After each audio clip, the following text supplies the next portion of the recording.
Well, hello. And Catherine, maybe you can help me out. I've been having a hell of a time. How much of the stream have you guys seen? Have we been live for about 16, 17, about 20 seconds? I hope so. If you missed it, which is very probable given the evening I've had, if you missed it, we're doing a new kind of stream today. It's called Friday Peace Talks. Not much of a transition, but it's an interesting concept. We are inviting everyone today to come on in. Drop a link in the comments if you've got a piece of news you think we should all look at together, and we'll discuss it. Here's my thought. I am of the belief that the major problem we have right now in America and around the world is that we are not living in a shared reality. We don't agree on literally what is real. So we're not going to be able to come up with solutions to the problems we have until we first agree on the actual problems that we have. And we're not going to get there unless we, at the very least, can agree that we are in the same planet together. So,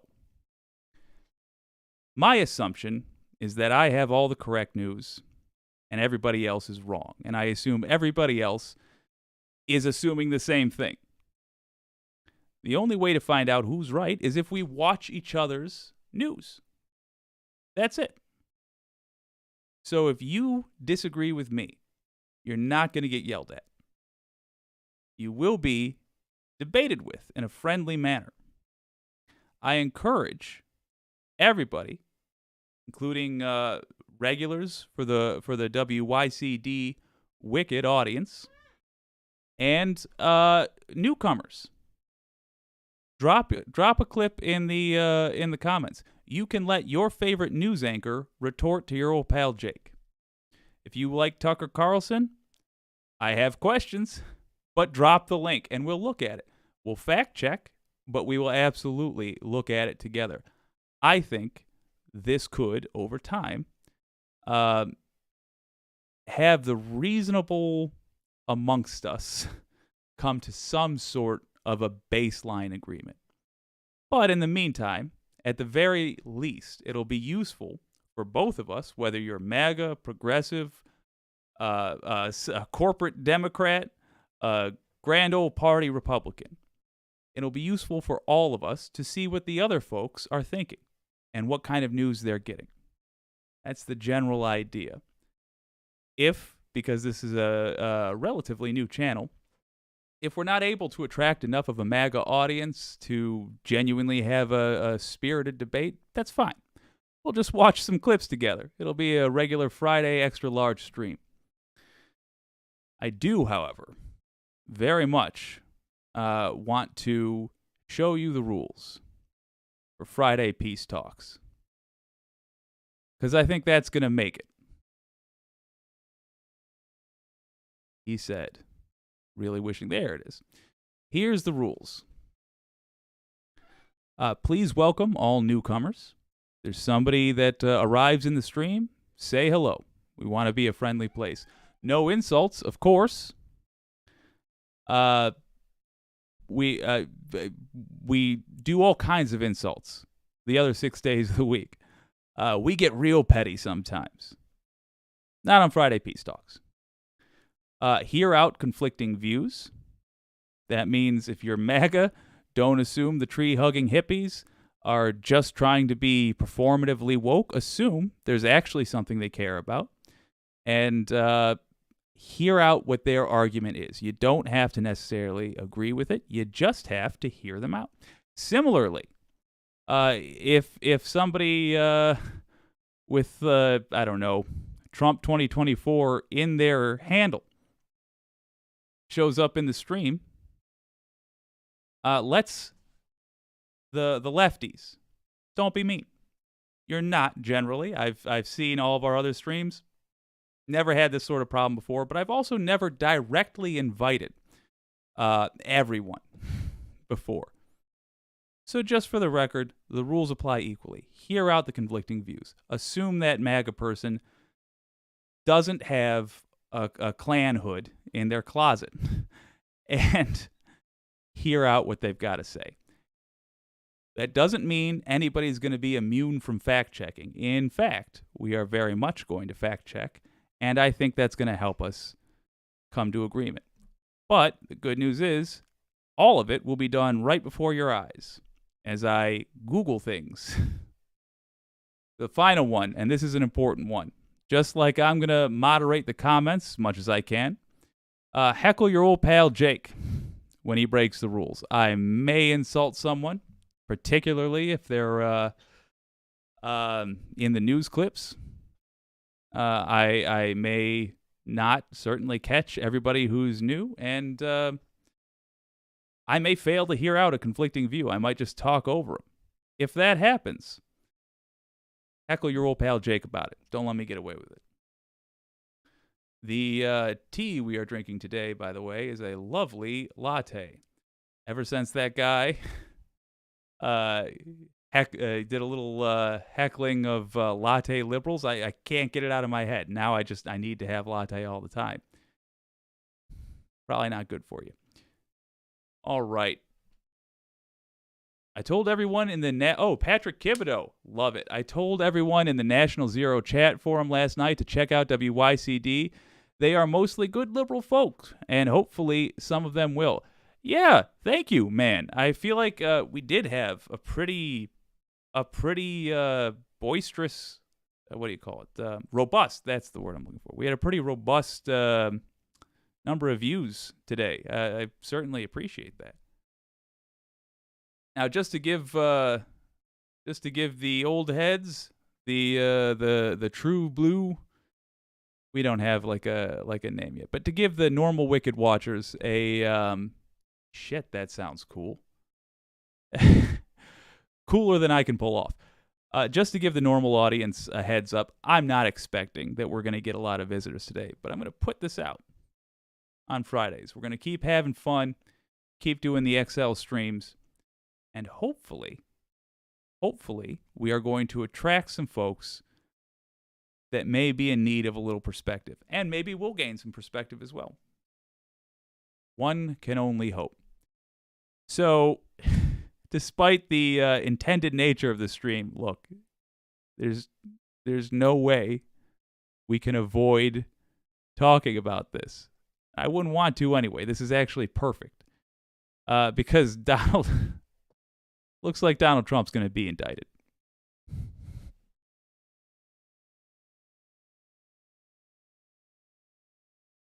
Happy St. Paddy's Day. Let's jump to the Midas Touch, talking about it. They've got a new gal on that network. We're going to look at what she has to say. If MAGA happens to join halfway through, and you disagree with something she says, let me know. It's all good. Let your old pal Jake know. We'll address your concerns, and we'll fact-check anything you want following the piece. I'm really trying to stall. There we go. All right, here's Midas Touch. I don't recall the new gal's name, but she's going to be everywhere because she's great. Talking about the apparently looming Trump indictments. The first time ever that a president of the United States will be indicted. Breaking news from Fox and NBC today that the Manhattan DA's office is making arrangements with law enforcement to have Trump surrender and face an indictment to the Manhattan DA's office. Fox News Alert now, and we are learning that the Manhattan DA's office has asked for a meeting with law enforcement ahead of a potential Trump indictment. This is coming to Fox News from a source in the courts. The meeting, which was requested yesterday and has not been set yet, is to discuss logistics for sometime next week. Okay, to correct myself from earlier, the presenter is Karen Friedman Angifilo. All right, let's try that again with a little less sass. Karen Friedman Angifilo. And man, she's been doing a hell of a job. I've been watching her with Popok and Ben Mycelis, and just been fascinating to listen to. If I recall correctly, she worked for this very office before, so you can't get more of an expert unless, of course, you have Michael Cohen, who's actually involved in the case. Shit, they did a really good job with hiring. I got to see if they're willing to work for, what do I have? $15. Which would mean that they are anticipating an indictment next week. Yes, folks, it's finally happening. My name is Karen Friedman Agnifilo. I'm a co-host on the Midas Media Network's. I could have just said nothing. She would have covered it. I do want to say, MAGA folks, if you join us during this, look, you're going to probably hate everything you hear. Let us know in the politest terms you can what it is you disagree with, and we will see if we can fact check it for you. Legal AF. Every Wednesday and Saturday, we break down legal news for you. And so I'm going to explain to you, because I was the chief assistant DA, the number 2 prosecutor at the Manhattan DA's office. And I worked there for 30 years, and I was chief assistant for a decade. So let me tell you what's going on and what this means. The fact that law enforcement are all coordinating and preparing for Donald Trump to face charges here. So what we've been saying all along, last week when we were notified that Donald Trump was given notice to testify in front of the grand jury, we said that means they're about 2 weeks away from seeking an indictment, and we expected to see something either this week or next week. And so we were right on the money, because guess what, folks? It's happening, and it's happening next week. The grand jury has been hearing evidence about potential crimes committed by Donald Trump. Credit where it's due. She was 100% correct. I mean, that was a bullseye estimate, my word. With respect to Stormy Daniels and the hush money payments, and that's all been widely reported. And so what's happened, though, is a grand jury has had witnesses testify. And so the only thing that's left now is to ask the grand jury to vote, and to vote on the charges. And if they do, and that will mean that he is indicted for a state court felony crime. And although we don't know exactly what the crimes are, we believe it's most likely falsifying a business record in the first degree, and I suspect there'll be multiple counts. Now, this is a grand jury that doesn't sit every single day. We believe they meet Monday, Wednesday, and Thursdays for half a day. And there was no activity coming out of there yesterday. So, meaning no reporters reported on seeing any witnesses. So they could have voted yesterday for all we know, but we do not know. If they hadn't voted yesterday, then I believe they will vote on Monday. And what happens next? Well, what's happening right now, and what's been widely reported, is that law enforcement is coordinating Trump's surrender. And that takes big coordination. And it's something that law enforcement do in New York regularly. It's something that I've been involved in many times, whether it's the United Nations General Assembly, whether it's the Pope visiting, or whether it's the prosecution of a terrorist. It doesn't matter. Anything that could bring lots of people together, lots of interest, and potentially people with nefarious purposes, like people who want to bring harm on Donald Trump, et cetera. You know, they coordinate and they bring together all different law enforcement agencies. So you would expect the Manhattan DA's office to coordinate with the New York City Police Department, the NYPD. They would also coordinate with the New York State court officers, because the court officers are the ones who will have to coordinate bringing him into the courtroom to see the judge, right? And genuine question here. Do you believe that any other president in history would have been handled any other way than a phone call saying you've got to come turn yourself in, or B, required more than that to turn themselves in? I think the answer to both is no. I think you honestly, in my opinion, you honestly cannot trust Trump to do the honorable thing and show the dignified thing, frankly, and show up to a court appointment of this magnitude without being forced.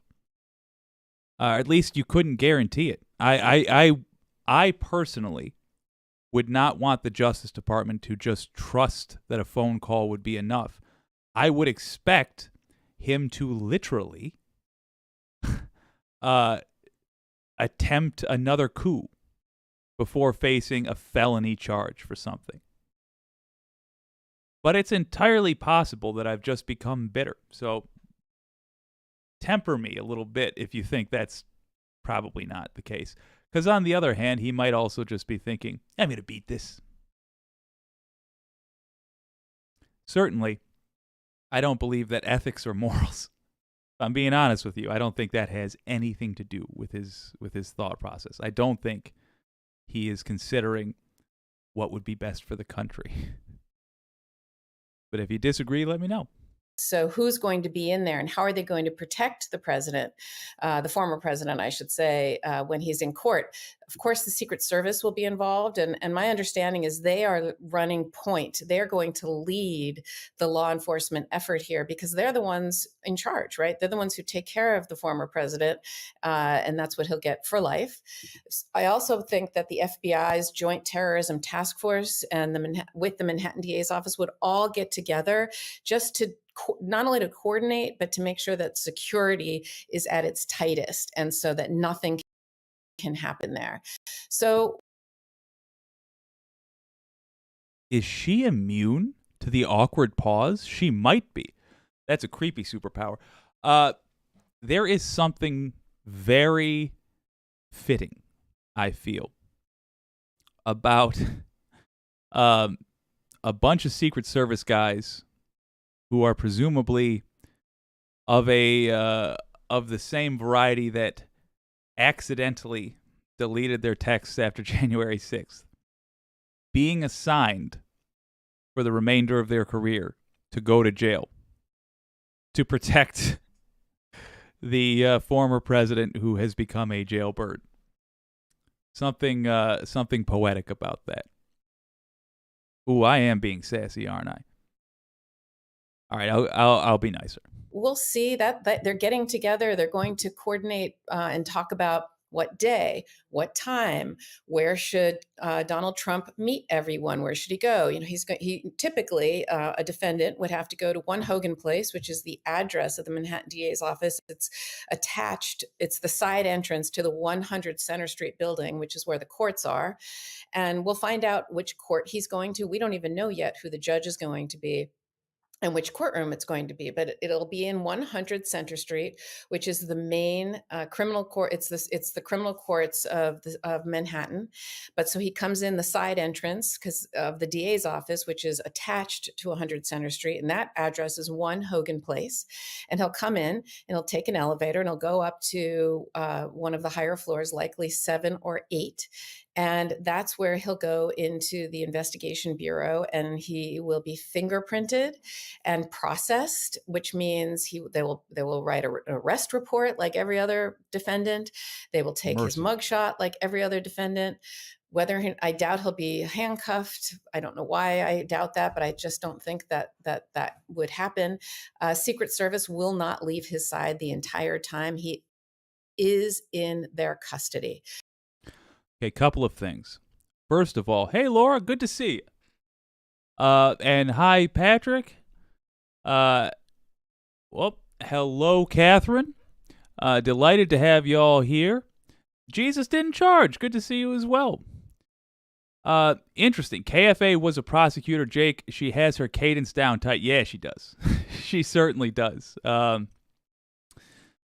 I wouldn't. I saw a comment from you earlier, Patrick. I wouldn't give a rip if Trump turned up in Moscow or Pyongyang. Yeah, that would. I honestly caught myself having that thought earlier. Like, wouldn't it just take all the pressure off? Oh, it'd be so nice. I don't think we'll get that lucky, unfortunately. He's such a coward, maybe packing to pay his good friend Putin a visit. Yeah, I wish. Although, honest to God, there was a point in a couple years back where I thought, like, is this dude just packing up to go? But I did want to say, in regards to the handcuffing, and it's going to put a bitter taste in my mouth because I really do believe that you should have 100% equal treatment under the law, no matter what your job was. But I would not. I would not be okay with police handcuffing a 78-year-old man or 77-year-old man, whatever he is, that did a nonviolent crime. Just because I don't like this one doesn't change the principle. The principle is supposed to be I would expect equal treatment. So, I actually won't be that bummed out if they don't handcuff the guy and we don't get that cathartic shot of him, hiding his wrists under a jacket or whatever. That said, number one, I have never arrested anyone. I have no idea how that works in terms of discretion. And two, I'm not going to complain if they handcuff him because I would frankly rather they err on the side of treating him like anybody else. Err on the side of harshness, because what I am concerned about is that they're not going to handcuff him and they're not actually going to put him in the back of a car. They're going to let him drive in a limousine or some nonsense and then take a first-class flight or yada, yada, yada. I'm concerned that when the gavel falls, if they find him guilty, they're going to say, and so we sentence you to prison, but prison will take the form of hanging out at Mar-a-Lago because we don't want to put you in your own facility. I hope that's not the case, but I think it's going to be. So that's what's happening right now. We've said for the last week that Donald Trump was on the 1 yard line, and I think that's where this is further indication that they're on Trump's 1 yard line. Surely. That is where we are, and that's what's happening in this matter because of the fact that no more witnesses have gone in. We know that Michael Cohen is done testifying, and he's the main witness. And the other thing that happened that tells me that we are on the 1 yard line is that Donald Trump released one of his press releases last night, really attacking the Manhattan DA's office, attacking this prosecution, and really going on the offensive against this whole case and this whole matter. And he's also put his lawyers out all over the television to try and attack the investigation and the prosecution. And so that led me to believe that there's been communications to his attorneys about potentially surrendering. First, it was whether he wanted to testify, because he does have a right to testify in the grand jury.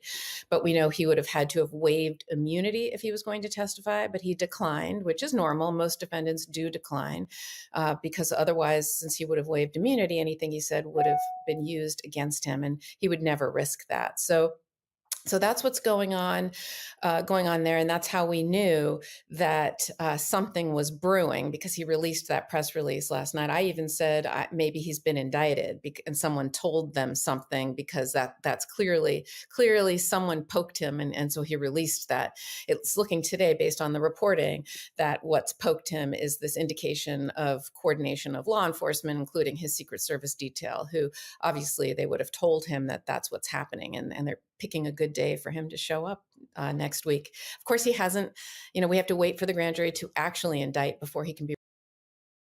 True. I've got the cart about 1.5 miles ahead of the horses.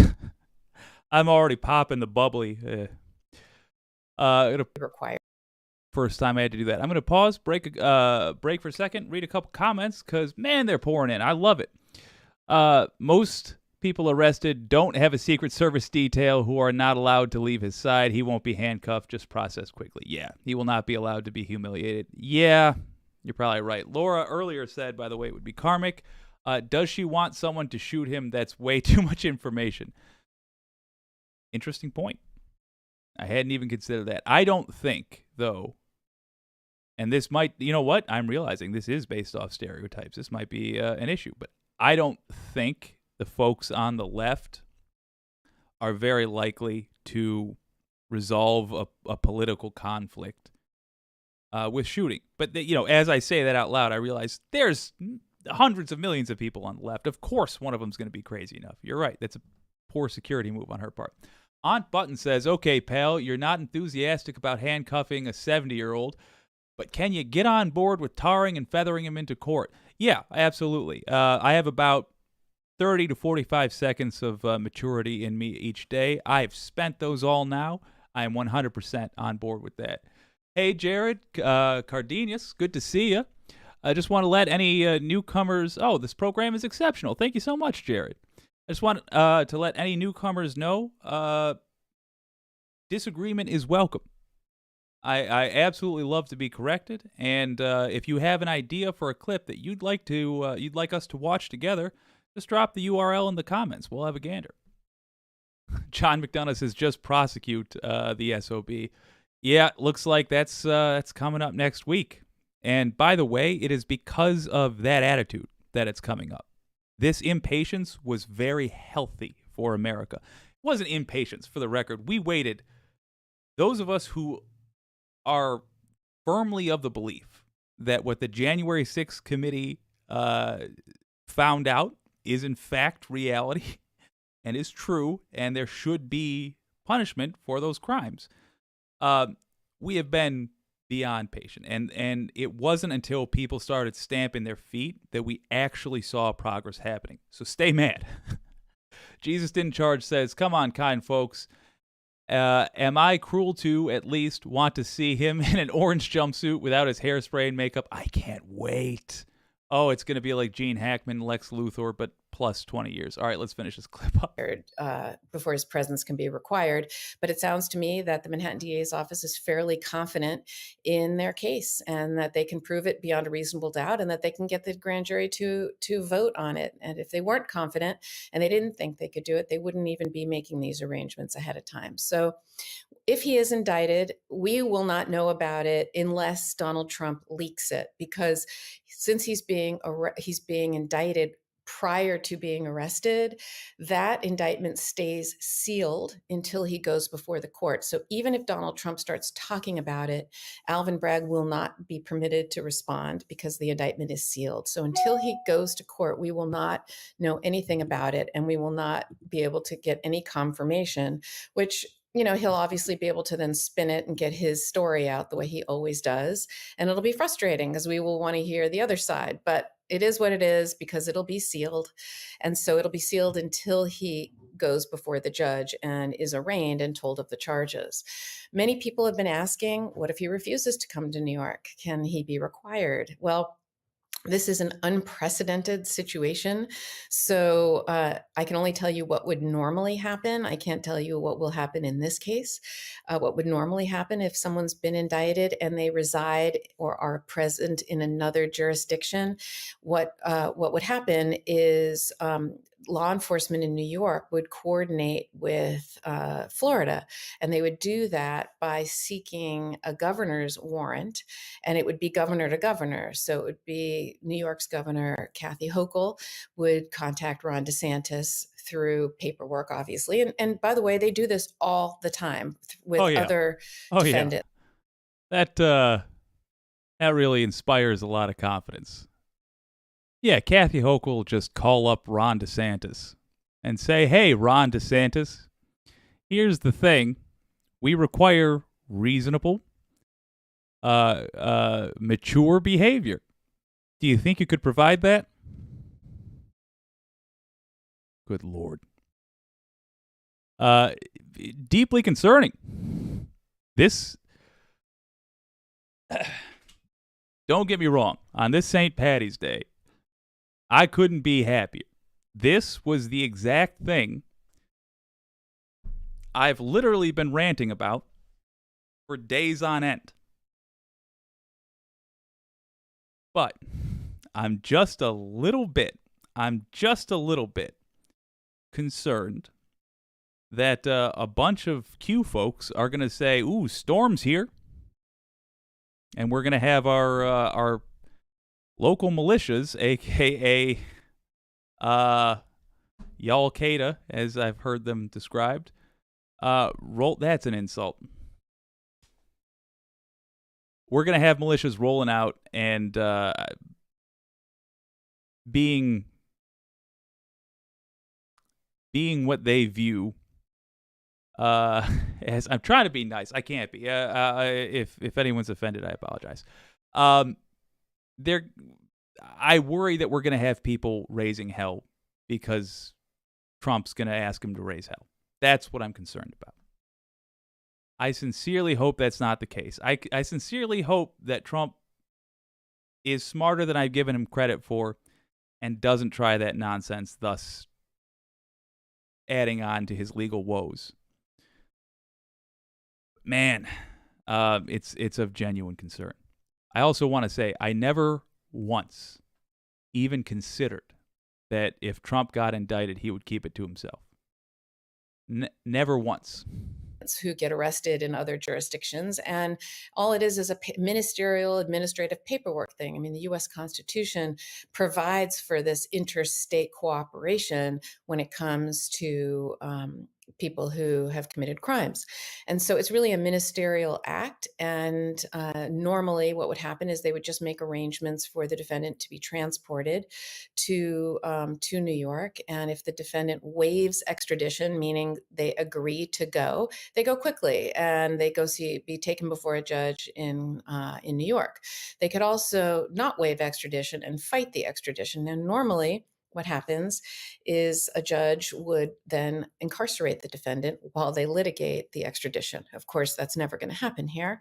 So we'll see if Ron DeSantis actually doesn't cooperate with New York. If he doesn't, law enforcement in New York still has other tools that they can employ. They can work with local Florida law enforcement to bring Donald Trump before a judge who will then order him to go to New York.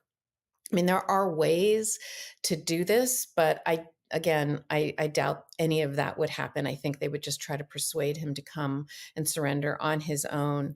You know, obviously, if he doesn't come and he's fighting it, if he went to any other state, the same process could occur. Law enforcement in New York could work with law enforcement in any other state to do the same, procedure, which is.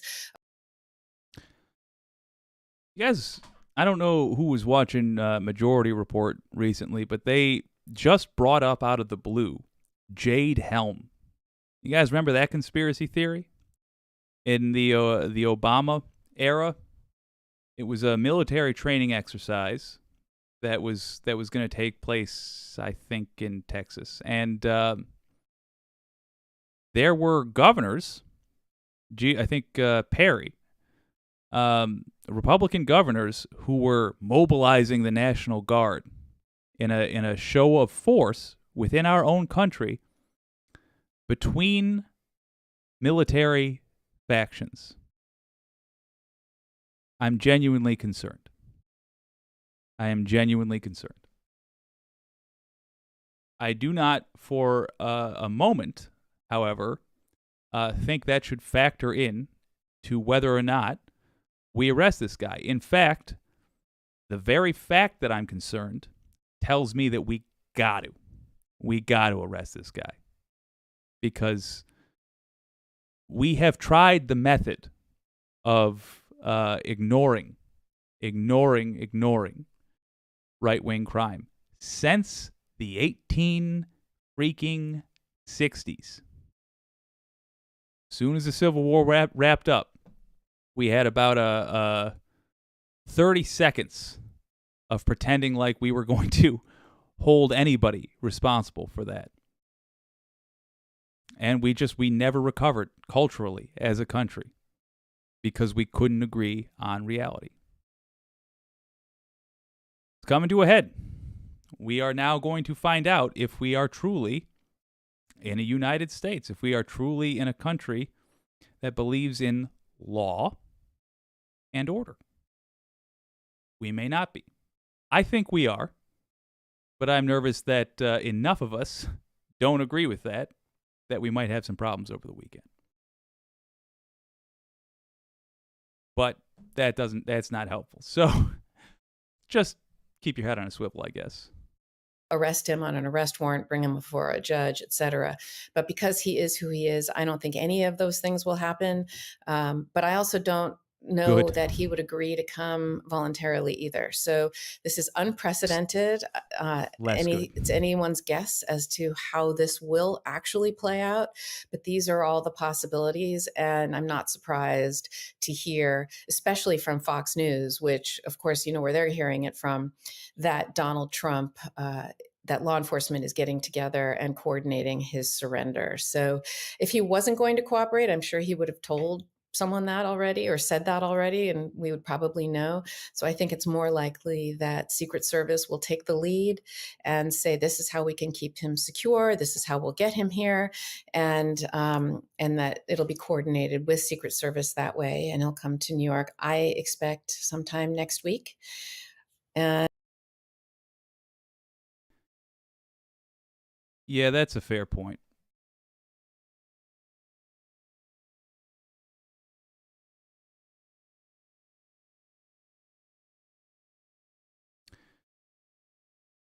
If all my chicken littling, what am I talking about? If he was planning, I haven't seen him do anything that he hasn't telegraphed.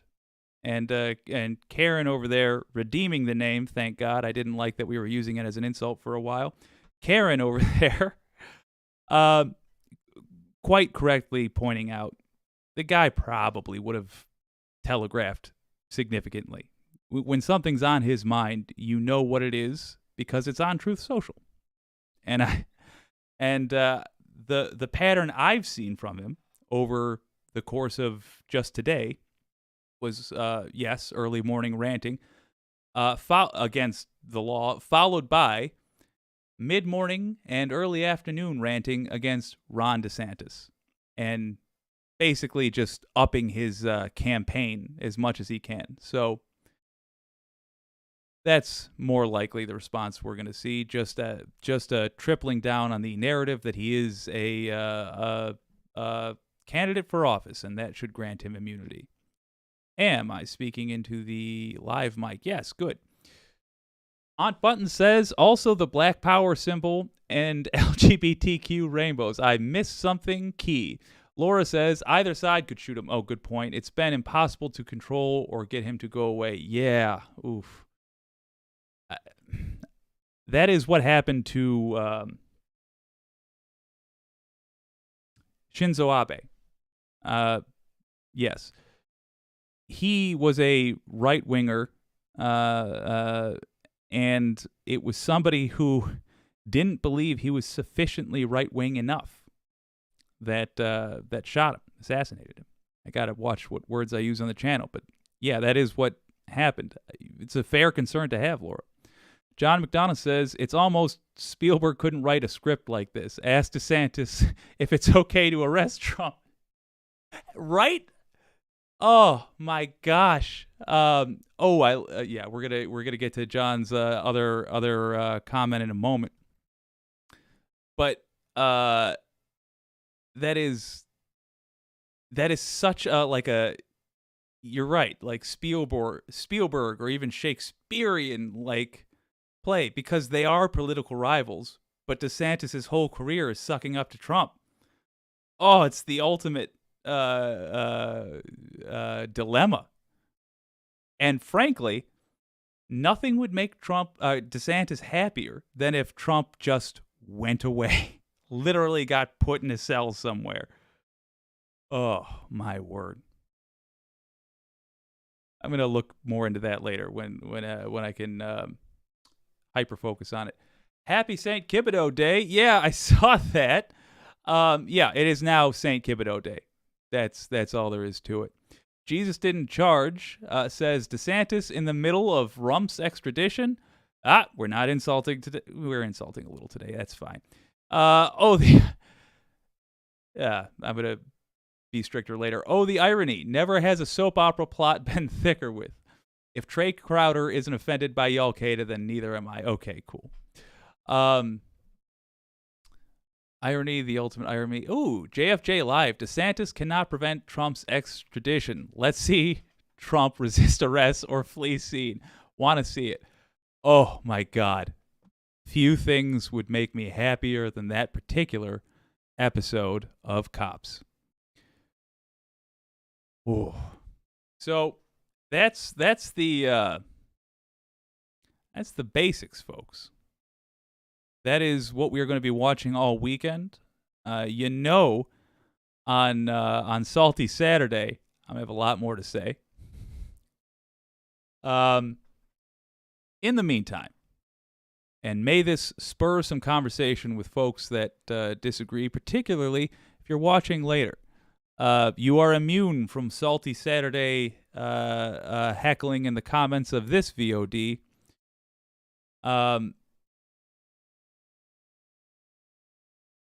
If you disagree with this next piece. So recently, an anti-woke conservative was asked a devastatingly difficult to answer question. And that was, what is woke? If you are wondering why lefties get so up in arms against the anti-CRT or anti-woke laws, it is because we have a pretty good idea of what material that will actually remove from textbooks, because we follow it closely, because we're concerned about it.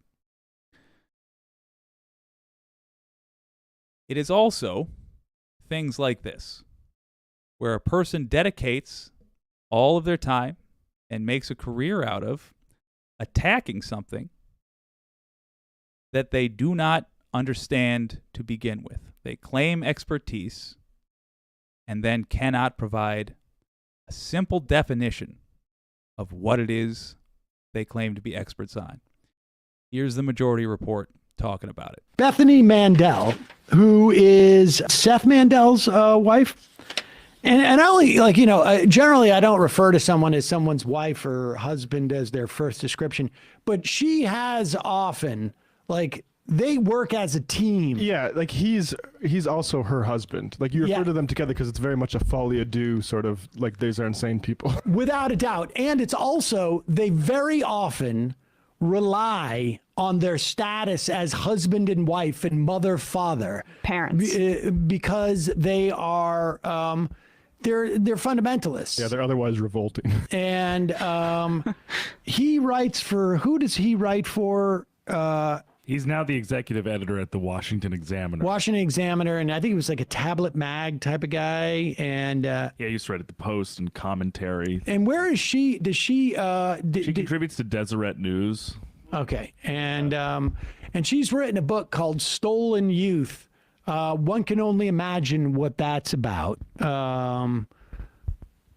What is that about? I mean, I assume it's basically Shadi Hamid was on this beat too recently about how oh, look at all these data that shows that if you're, and I don't know if this is even true, this is his conception of the data. Carl Bayer maybe read this study and said that he was simplifying it a little too much, but the idea that young liberals are depressed and young conservatives aren't, and that's, a problem somehow. And I would just say if that's true, it's probably because there's some selection going on between oh yeah, the people who are comfortable and callous towards the suffering of others are generally happier than people who aren't those things. And I don't even think that that's necessarily true. Yeah, I don't think it was true. We played that clip of Candace Owens saying, well, if you have some bad feelings, let it burn in your chest. There's a lot of conservative repression about their own feelings that they might not identify as unhappiness. The kids are not all right. The left is waging an all-out battle on the American family, particularly the youngest members. If they can make our children miserable, lead them to question every building block of society, and rebuild their entire concept of reality, then the left and their woke indoctrinators will consider that a victory.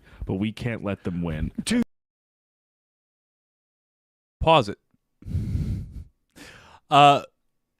This right here is a big part of the reason why I want to do Friday Peace Talks. Even if you take for granted that the person that wrote that title that he just read, which sounds like an auctioneer going through your crazy uncle's ranting, even if you assume that person doesn't believe a word of it, they have an audience. They make a living doing this. So somebody reading that believes it. We got to address that. To further highlight that, let's watch her ranting just a little bit and failing to be able to identify what woke is.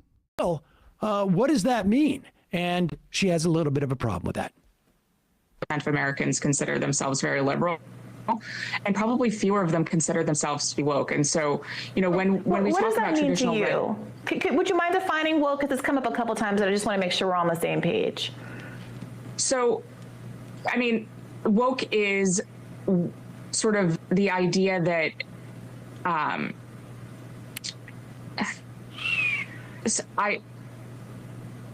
this is going to be one of those moments that goes viral. Woke is something that's very hard to define, and we've spent an entire chapter defining it. It is sort of the understanding that we need to pause it. Just to be clear, she spent an entire chapter dedicated to woke, but to actually define it, you can only define wokeness with a chapter. No, as Bradley was laying out, in the description of this book, I'm reading the first two paragraphs. Woke is mentioned twice. So that's a foundational theme that she's exploring in her texts, But to be fair, story. in that description, is there an asterisk next to it that says, and to find out what woke means, you got to read the book. Yeah. The totality of chapter 8. Right, this would be a one way to tease it. Okay, right there. Let's see the whole brain fart. Of Americans consider themselves very liberal, and probably fewer of them consider themselves to be woke. And so, when we talk about traditional, what does that mean to you? Would you mind defining woke? Because it's come up a couple times, and I just want to make sure we're on the same page. Okay, before this gets hilarious and embarrassing and all that, we're gonna. I'm sorry, we gotta laugh at it. It's a news blooper. At its core, it's gonna be funny, but it's also maddening. You see that look that she has? That's how I feel.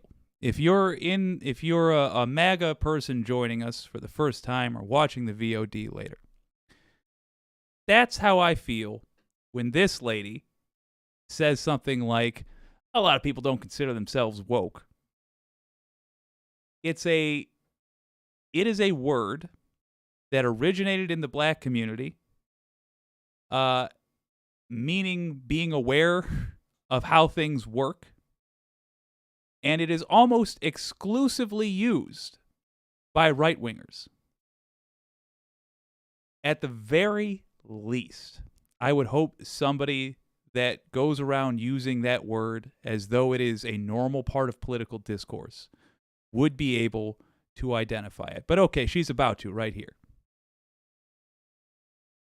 So, woke is sort of the idea that this goes on long enough that we can really, truly bask in this. But I want to challenge you. If you're a right-winger watching this later on, I want to challenge you with something.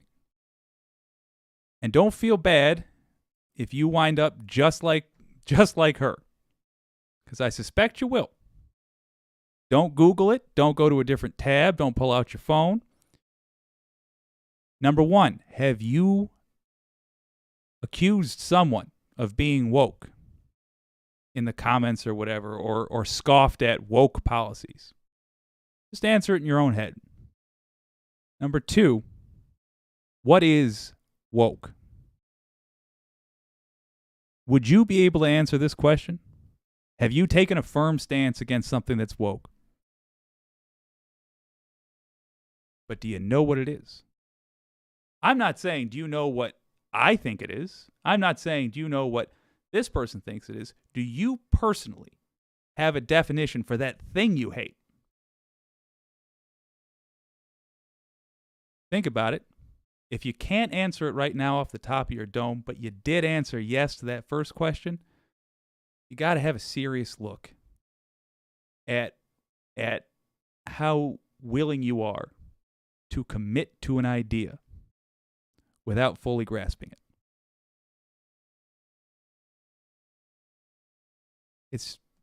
It's healthy to be skeptical of yourself first.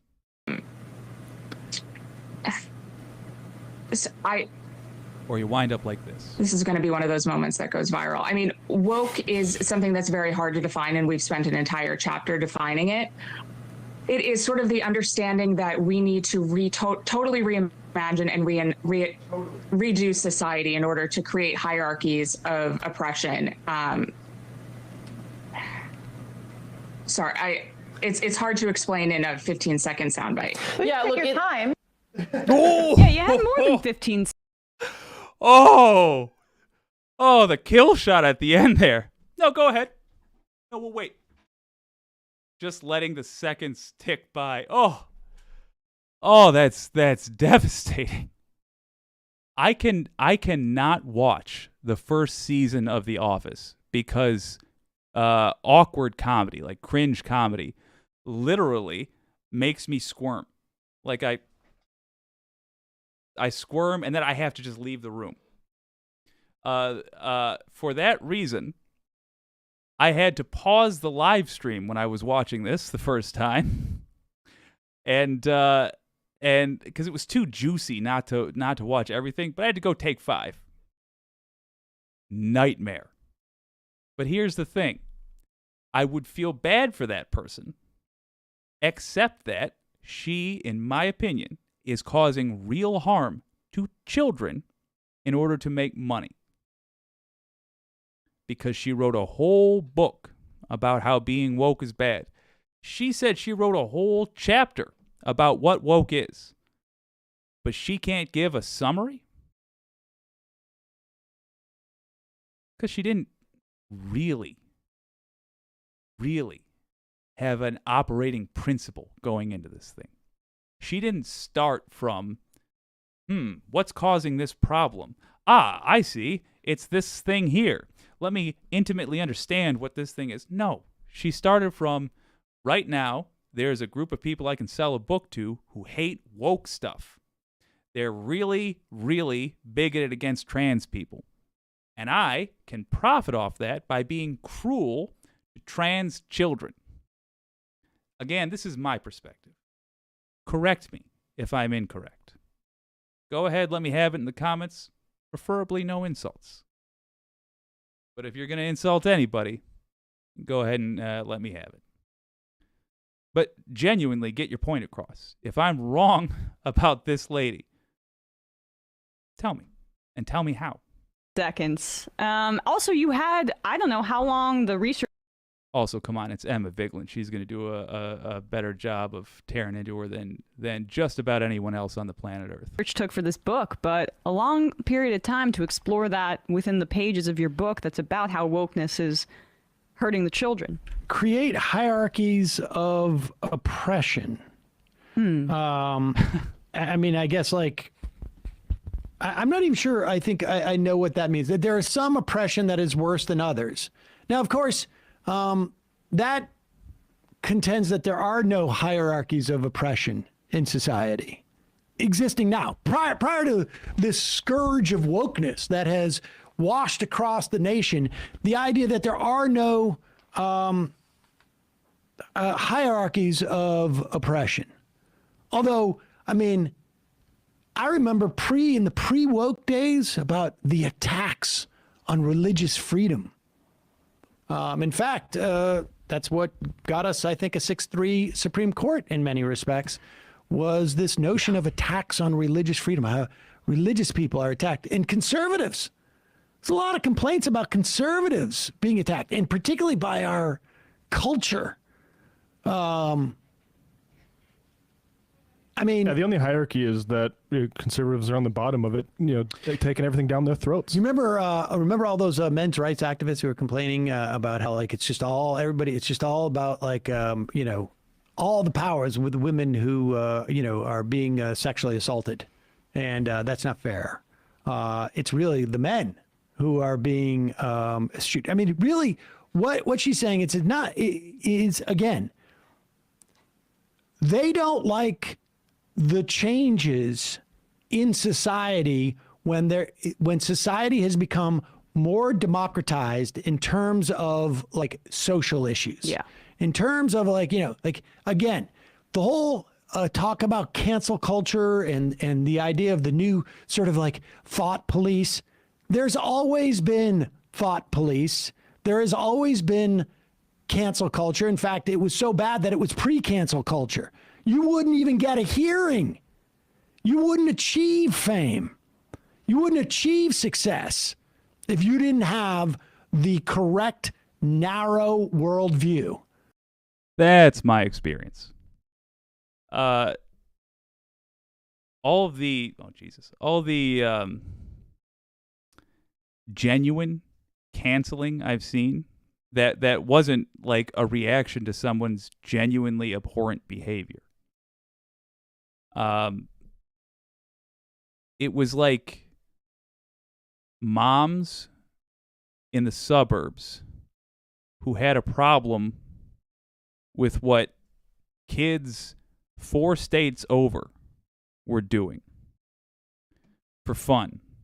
And it was almost always harmless activities, video games.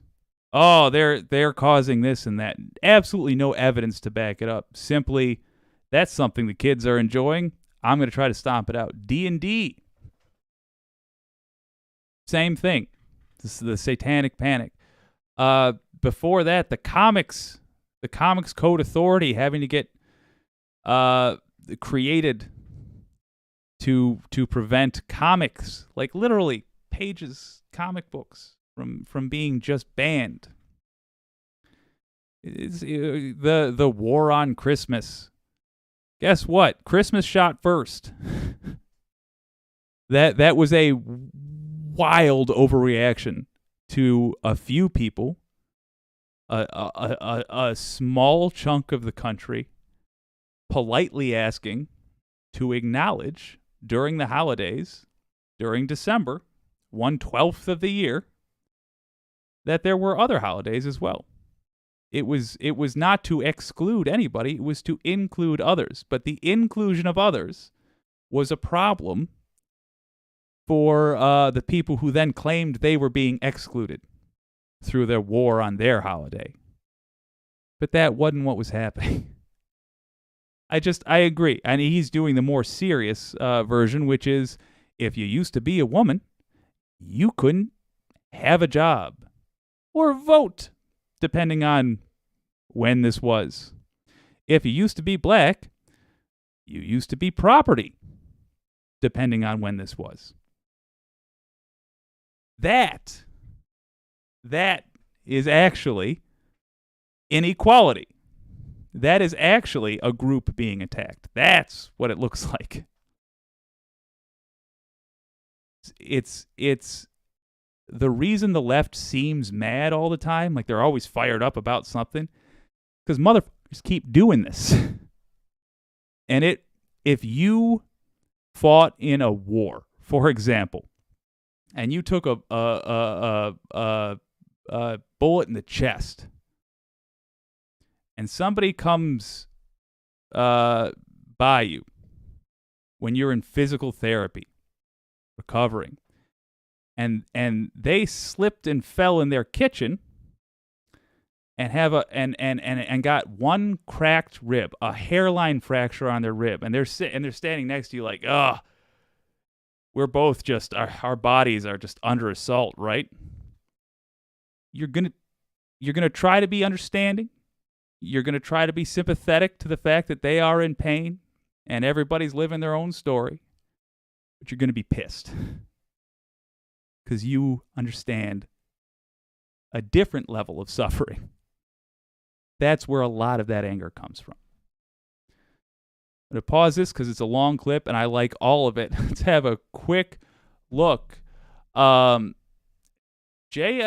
Live says Roger Ailes held top cabinet positions in federal government for 40 plus years. All this while being the CEO of one of the largest media producers in history. Yeah, I am working on what you can do about lying in media. And it's not going to surprise you that it's a difficult question to answer. But what you have just pointed out is a perfect example of why we need like actual laws in the country that say, okay, if you do this job, here's a sneak peek at what it's going to be broadly about. If you do this job, you cannot also do this job. Having done this job prevents you for, let's say, a full decade from doing this job. Because the other place we see this happening a ton is lobbyists. If a lobbyist becomes a politician or vice versa, that's incredibly corrupt. Similarly, if a lobbyist is a regulator, like how we, like with our banking regulators, where they were 1 year working for the bank, the next year supposedly in charge of policing them, and then the very next year working for a different bank. We can't have that. Earlier, by the way, if it's not wildly obvious, your old pal Jake's got a good case of the ADHD. And so these will be read wildly out of order. JFJ Live says, consider the way Nixon and Trump both praised law and order while sending federal agents to specifically crush civil rights protests with force. That is a phenomenon that I am trying so hard to understand, because you're correct. It ends up being, time and time again, projection. You guys remember what they used to call the Civil War in the South? They still do, God help us, in some places. The War of Northern Aggression. But who made all the decisions leading to the bloody conflict? The South. There is a through line throughout American history and, frankly, around the world, where a certain kind of politics always becomes projection politics, where they are constantly charging ahead, doing terrible things, and accusing all of their opponents of doing the very thing they're doing. If anybody has an idea for an expert, by the way, that I should get in contact with. By the way, I today finally got the balls to send a message to Hartman, so thank you for motivating me there. But if anybody has an idea of even what the right field would be to ask about that, let me know. Little newsman's trick, I'm probably just going to write a college of some sort and say, hi, do you have a professor that would be willing to come educate myself and the audience for 40 minutes? But I wouldn't even know what department to look in right now. So the question is, projection politics, it seems to have existed throughout history. Where does it come from? What has been done about it that has been successful? Let's continue with this, because I do enjoy this clip. So they're discussing why it is she can't answer this question and how bizarre it is that she can't answer this question that should be a softball. It's one of those questions that isn't asked not because journalists aren't working hard, but because they assume the answer would be too easy. But no, it appears to be the Rubik's Cube of questions for people that use the word woke. That exists. By the way, we're going to take back woke for sure. But for now, people that use the word woke. When a certain segment of our population was exclusively allowed to maintain positions of power. I have an answer for her. I mean, and she did take nearly 24 hours to come up with her own definition of wokeness and put it on Twitter in one of the most laughable cover your ass attempts ever recorded in history. I mean, we have to say. Let's go to it. But for people that want to combat when you hear wokeness and right-wingers in your life talking about this, all right. It's fine. I mean, this is insane.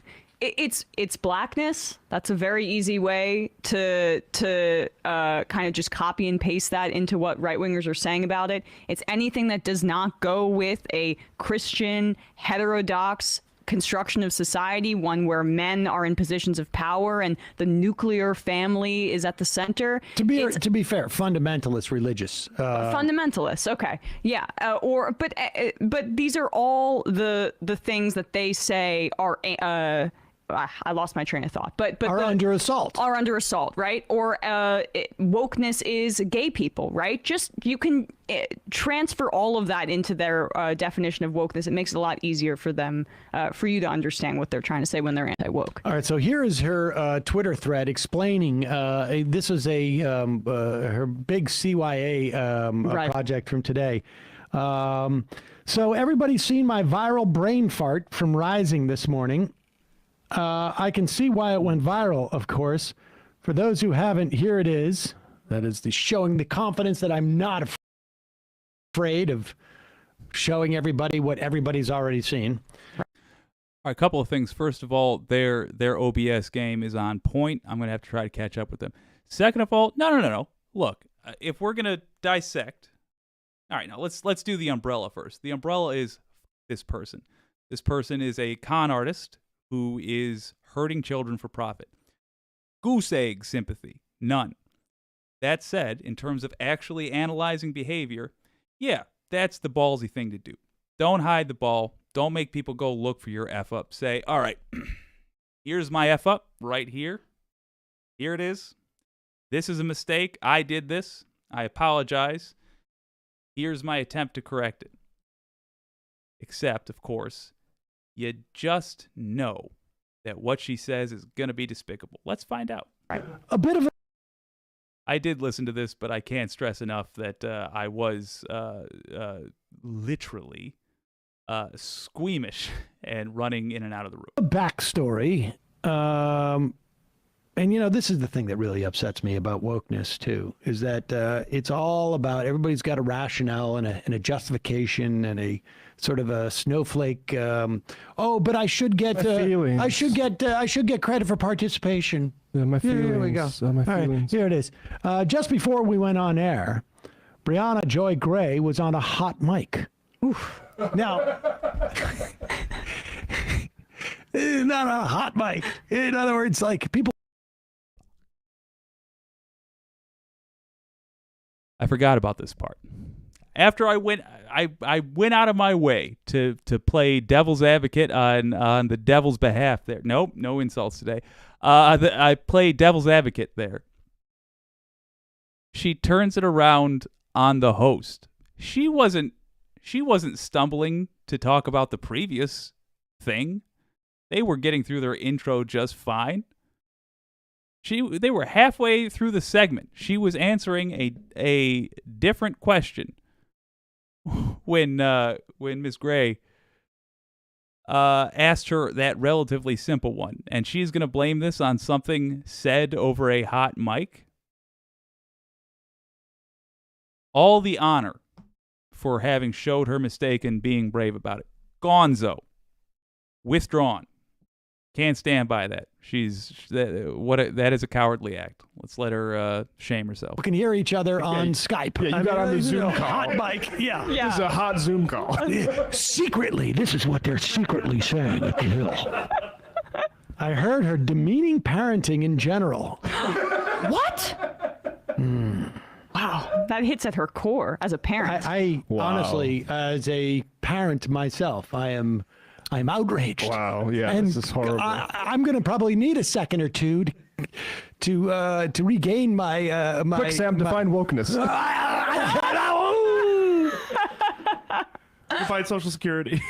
And she did it in a general and colorful and nasty terms, stating, Oh, no. parents only have kids in order to perpetuate their own narcissism. That is so colorful and nasty. I mean, Let me do a fact check on that. Very possibly. Very possibly. Very Case by possibly. case basis, maybe. Yeah, Let me turn this around. And again, we're doing a lot of this for the benefit of a hypothetical right-winger that I genuinely am hoping watches this and has the gumption to comment in the spirit of honest debate. But the live audience, those are folks I mostly know. So I'm going to pitch this to you, live audience. We'll go over it.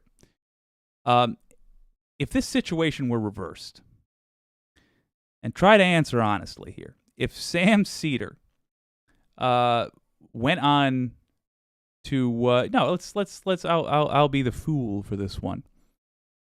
If I went on to television and I had done a whole rant about neoliberalism and how bad neoliberalism is for our country, and somebody said, "Okay, Jake, listen, pal, what is neoliberalism?"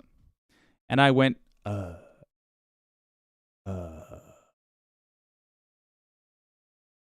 And then I came on to social media and I said, listen, I looked foolish, but that host, let's call him Tucker Carlson. Tucker Carlson was on a hot mic before, and he said, and let me translate this to what I'm sure right-wingers think lefties are talking about all the time. And he was saying mean things about minorities and saying there are some good ones and some bad ones. Actually, that would infuriate me. So, okay, it works. If that was my excuse, is that Tucker Carlson said mean things unrelated mostly to the conversation, would that be acceptable to you? Would you see that and think like, okay, so that makes sense. I understand now why Jake couldn't define what neoliberalism is in a segment about neoliberalism, which he says is bad. Because I'll tell you, if that was Sam Cedar and he did that, I'd be hugely disappointed. Like, call into his show and say, dude, you got to take another whack at explaining yourself. I don't care that Tucker Carlson said something I disagree with. I assume he does every moment that he is not on camera, because he does every moment that he is on camera. That wouldn't make a lick of difference to me, and I'd be disappointed in Sam Cedar for frankly bitching out like that.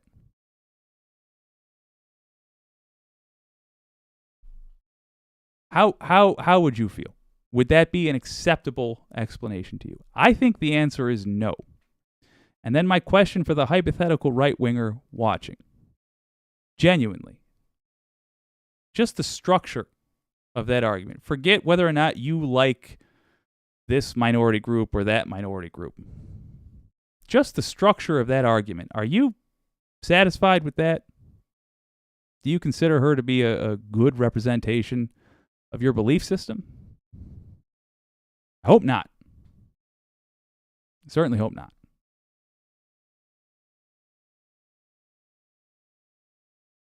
Look into the Atwater's Southern strategy. All right, I will. Let me know in the comments. First of all, if you have a clip you'd like us to watch and dissect, including, let's try to attract some MAGA folks. If there's a Tucker Carlson segment or a Sean Hannity, so and so. Oh hell, I'll look for one. But if there's something like that you think your old pal Jake should tear into, let me know.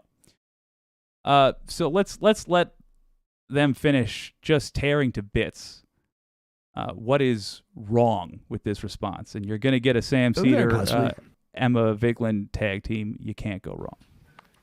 Robbie responded, there are some good ones and some bad ones. Playing both sides of the fence. Yeah, trying to probably trying Christ. to I don't know what. In the face of such Okay.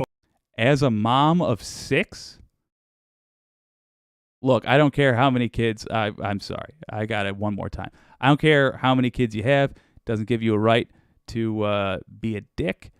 But separate from her political belief system, respect for having 6 kids. Good Christ. But I can't stress enough, she's fucking over millions of other kids. She is a bad person. nasty rhetoric. As a mom of 6, including a newborn, this threw me off just a bit. Just a bit. She's a mom of 6, so she's 6 times the parent in terms That's of... a lot of narcissism. Right. Not an excuse, just a reality. I'm human. Yeah. Okay, I can see. threw her All off. right, thrown off. Yeah, I mean, I had 6 kids and I didn't consider that once. Okay, so she was thrown off. And as you know, when you're thrown off, there are specific words that you cannot access. Right. She was flustered. Like ones you build an entire Ones book that you around. build an entire book around. Yeah. When you hear that kind of like vile discrimination being leveled against you and on a hot mic, it's just hard to recall the thesis of your book. I'm not just bringing this up because it's hilarious. It is hilarious. But I am bringing this up because I didn't with Matt Walsh last time. But do recall, Matt Walsh had this exact same issue. He was asked, he did a whole movie on what a plague trans kids are. Oh, God. Everybody's forcing their kids to be trans now. And he was asked, how many kids in America transition each year? How many surgeries? And he's like, oh, it'd have to be in the millions. Remember, this guy is claiming to be an expert. What was they because Joe Rogan got in some legal trouble recently, they had to fact check it live. What was the actual answer? I think it was under 10,000. Off by about 999%. This is a habitual problem, and it comes from the people who claim to be experts not actually being experts. And the reason they're not experts is because it is nonsense. It's not real.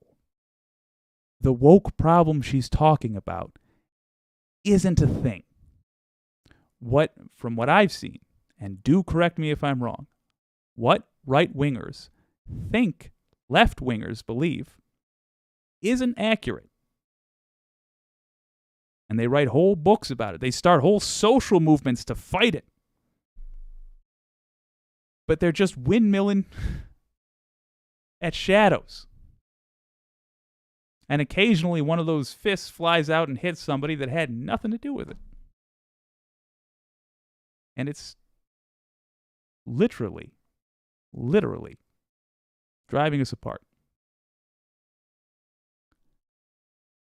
Let him finish. That is made myself sad. Damn. one that is really the fundamental organizing principle of your public intellectualism. Yeah. And but she says, and I'm not sure where the connection is to hearing parenting disparaged and being a parent herself and then not being able to define woke. But she skips that part and goes directly as for wokeness, here's an actual definition. Well, here we go. A radical belief system. All right. Suggesting that our institutions are built around discrimination and claiming that all disparity is a result of that discrimination. Okay. Well, I mean, I would have to say that, let's be clear. Yeah. The first half, I don't think is a radical belief. That's the thing is like a radical, there are certain people that think like a radical meaning like you need some sort of revolutionary overturn. And I think like a lot of like a CRT is just trying to get like law and stuff. They're taught in many of these institutions of our system to try to make it more like, I guess, modern compared to like the slave master coordination system that we inherited. Yeah. And I would say that the percentage of people who identify as woke And I would think that like, or perpetuating a woke ideology. And I think I would consider myself to perpetuate a woke ideology on some level, if this is an ideology as opposed to just sort of like assessment of society. I don't know that anybody claims that all disparity is a result of that discrimination. Yes. So we are talking about an infinitesimal, and look, it's possible there are pockets of wokeness that are existing outside of our purview. Yeah. But, and you know, we're not exactly woke central per se, but I would think I would be aware of such communities that perceive all discrimination as a function of, or all disparity as a function of that discrimination. I mean, we talk about economic inequality all the time on this program, so we wouldn't even fall under this definition. It seeks a radical redefinition of society in which equality of group result is the end point. That's also just absurd. Silly. Yeah. Enforced by an angry mob. The angry mob that's dragging her on Twitter now for not being able to define it. The good news for Bethany Mandel is that to the extent that this exists in the real world, it is a very, very, very small phenomena. And I'm surprised this isn't an academic book that is sold in very rarefied circles, because you're talking about something that, like, this is also, you know, I think we got more issues with paranormal happenings than this. Yeah. These definitions, like the word all, it really gives the game away there too. You could say like significant ones, but like all very over eggs it. And Ben Shapiro did the exact same thing. Wokeness claims: 1, Western civilization and institutions were and are discriminatory and serve the purposes of those in power, typically white straight Pause it. men. Now pause it. Is this even like slightly like controversial statement? No, that's well. Western civilization and its institutions were and are discriminatory and serve the purposes of those in power. Yeah, well, he's trying to naturalize it. He's trying to naturalize any difference in outcome between race, gender groups, sexuality groups, etc. Yeah, and I don't even like what is controversial about that statement. Well, to them, it is. To me, it's like that it doesn't include any sort of thing about capitalism or class. But I mean, these guys think that all of that is true. The only thing that there's a disagreement about is they just think that these people in power belong there because of their abilities. Yeah, it's good that it's as opposed to like I don't think that Ben Shapiro would say like that these institutions were. He may not say they are discriminatory, but he certainly say they were. I mean, right. Ben Shapiro would not have been allowed to go to Harvard if he was, 60 years older. Yeah. Because of his kippah. Yeah. And then, 2, that discrimination is both historic and ongoing, and all group disparities are explained by it. Explained by it. Yeah, that's a straw man. As opposed to like group disparities. They do this with. I mean, honestly, they do this with Antifa too. Trump was pretty expert at this, right? And he didn't feel like he could explicitly criticize like Black Lives Matter, so they make it about Antifa, and then that continues to cycle through, and it becomes just this amorphous thing. The thing that bums me out about it is that they do, like, I saw this happening in real time. You know, the blaming of Antifa for this and that, and I thought, well, shoot, they're gonna figure out what Antifa is pretty soon, and then they're gonna go after it. And I have a feeling they're gonna decide it's something I like, but they never did. They never really settled on that. They just said this is an Arabic-sounding phrase for anti-fascist, and then it just, where the right can attack the left and say Antifa, any kind of protester is Antifa. That sounds scary. And they've done this with wokeness too. Not an accident, by the way, that it sounded Arabic vaguely. That was still when we were transitioning off of viewing terrorists as brown people, which was a fun thing America did for about 2 decades. real depressing. Being woke used to be kind of a term that came out of Black thought, and so now they essentially associate it with anything that's surrounding critical race theory or systemic racism, and then expanded it out to, any anti-gay stuff. Like, they can't define it because they've broadened it to such a point that they use it as a way to criticize Black people without having to say it. That's why they get uncomfortable when they have to come up with a definition. And when they do come up with a definition, it's a straw man that's way too broad. Right. The only reason I don't have Majority Report on every day is that right there. I got nothing to add to that. Perfectly put, Emma. Probably should have isolated that and played it at the beginning. But nonetheless, no notes for Emma Vigland there. Although I do want to talk about why you might want to be woke. Right-wingers, I acknowledge. This was all lefty opinion. But if you've got right-wing opinion you'd like us to have a look at, drop a link in the comments in the VOD. Or if you happen to join us for the live stream, welcome. And drop a link in the comments. We are about to watch some Tucker Carlson. This is going to be a first on this channel, and I am blind watching it. But first, I just want to put a cap on this woke talk.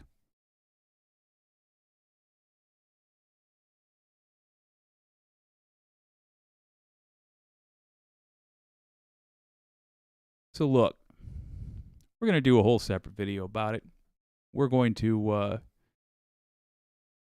not do that. There we go. We're going to talk about why specifically the GOP is obsessed with woke but can't define it. And why, when you find out the actual definition of woke, you might want to be woke yourself. You might want the whole country to be woke. Part of my definition is that being woke simply refers to waking up to the reality you live, to being aware of the unvarnished way things work. If you are woke, then you think critically about the systems you live in, such as government, your job, etc. Any system of organization. You think critically about it. It doesn't necessarily mean you dislike it. You'll find a lot of us do, because we're thinking critically about it. But it doesn't necessarily mean that. Why, you could live in a country that everything's going the way you think it should. But you nonetheless think critically about the reality in which you live. Because the part of being woke that the right wing focuses on is what they just spent 18 minutes talking about. It's the part that asks Americans to have the courage to be frank about their past and present treatment of minorities. That's the part of being woke that I find right-wingers focus in on. Because of this, being woke is associated with wanting to be a good person. And you know what? I do find there's a lot of overlap there. That is a way a lot of people become woke, but you end up learning other things too, like foreign policy. And there are plenty of reasons in your own self-interest, even if you are white as a lily, even if you are a guy in a guy's world, God help us. For example, when you build foreign policy off of silly anti-this and that rhetoric, if you decide, no, we don't like Muslims. No. Oh, don't tell me that Muslims have it hard. There's a war on Christmas. Christians are the ones who are under attack. When you build your foreign policy off attitudes like that, instead of thinking about what will function well, what our goals actually should be, when you're not trying to relive the Crusades 1,000 years later, you have effective foreign policy. But when you do build it off of the silly anti-this and that rhetoric, you lose your place as a leader on the world stage. We just had that happen. We have been famously unable to negotiate any sort of peace in the Middle East. But Iran just came to an agreement with China, our nearest competitor, in an arena we had been unable to because of our favoritism of some countries, including Saudi Arabia. Well, now China seems to be taking the lead. We're going to do a segment on it later. But you should know, being woke essentially comes down to being a realist. That's it. If you can't deal with being a realist, you shouldn't deal with politics. That is my suggestion. All right, let's read some comments, and then we're going to watch Tucker Carlson. Again, if you guys have a clip in particular you'd like me to watch, drop the link or even just say what it is in the comments. I'll try to find it. But I will say I'm going to blind watch this Tucker Carlson, and he looks particularly Tucker Carlson-y. Very smug. I bet he's going to do one of these. Oh! So I'm prepared to be furious. Let's have a quick gander. Oh, wireless mic. Good to see you. I'd say that's true. Every explanation of woke by right-wingers has nothing to do with what being woke really is. Yeah, it's bizarre and maddening. Patrick Thibodeau says it's just a catch-all for anything they fear or don't understand. Wholeheartedly agree. And by the way, happy St. Thibodeau's Day to all. Yes, says John McDonough, like everything MAGA, there is no there. Yep. It was a way to prevent voting. Yes, very true, JFJ Live. It defines all the major policy positions of the GOP since Nixon. Yep. If anything, they have not come up with new ideas or tactics since then. Basically, yes, except I would have I'll talk about him a little bit more. There was a fella by the name of Newt Gingrich who is largely responsible for the Republican Party as it appears today. He's up there, for example, with Roger Ailes and Ronald Reagan in terms of the current GOP we're dealing with. You want to know where the neoliberals came from? Essentially just libertarians, but with a fancier name. That's Ronald Reagan. And that bled into both parties badly. Clinton was a big fan of Reagan, and you see where we went with that. I give you NAFTA. But Newt Gingrich, that's where the MAGA comes from. Not the neoliberalism. Not the super friendly to business necessarily. Gingrich was plenty friendly to business. But where this unreasonable fight constantly, find something to fight about if you got nothing, that's Newt Gingrich. Yeah, he's worthy of his own stream. But he was, for the early 90s, what the Tea Party was for the 2000s. He's, in my opinion, directly responsible for the Tea Party. And what MAGA is today. That was Newt Gingrich. You want to know why Bill Clinton got impeached, in addition to Richard Nixon and now Donald Trump, even though what Bill Clinton did was lie about an affair. Not pay a bribe about an affair, just lie. He admittedly lied under oath, but still, he was under oath in the first place because Gingrich. And funny enough, Lindsey Graham. Oh, I've put it off long enough. Fellas, ladies, everybody's fellas. We're going to watch Tucker Carlson. Old pal Jake is going to suck it up and try to attract an audience that does not normally watch this channel. Let's have a look at what tonight Tucker Carlson has to say.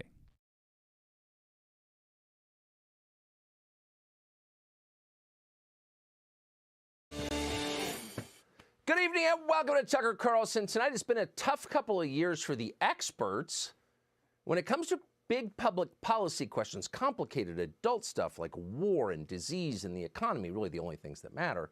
The assumption in Washington.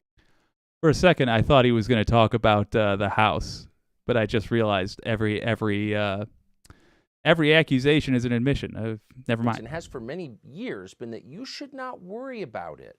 Don't sweat the details. That's not your role as a citizen and as a voter. Every accusation is a confession. It's not what they say on the left. It's what they say in the center, for sure. Granted. That's definitely what they say at Fox News. Case in point, if you recall, on the very first day of the January 6th hearings, Fox had a musical segment singing about not paying attention. They literally did a musical. And the singer was laughing at himself on stage because it was so, I assume, because it was so ridiculous. We don't have that kind of democracy, the kind where you might actually participate. No, your job is to trust the experts and their conclusions and then obey them. But COVID kind of blew that up. If there's one thing we learned from that disaster, it's that public policy experts very often had no clue what they were talking about. Oh, Christ. Your hippie aunt in Mendocino County knew a lot more about how to beat a flu virus than your average virologist on CNN. What? Your aunt would tell you to go outside, get some exercise, some sun. Ooh, we talked about this. Wait a minute. Ooh, wait just a minute before we go on. Oh, that fucking face. Hold up. He's taking shots at CNN. I mean, so there's another thing earlier where CNN has started like calling Michael Cohen admitted liar Michael Cohen, like just throwing bombs for no reason, being classless and making a play for Fox's audience.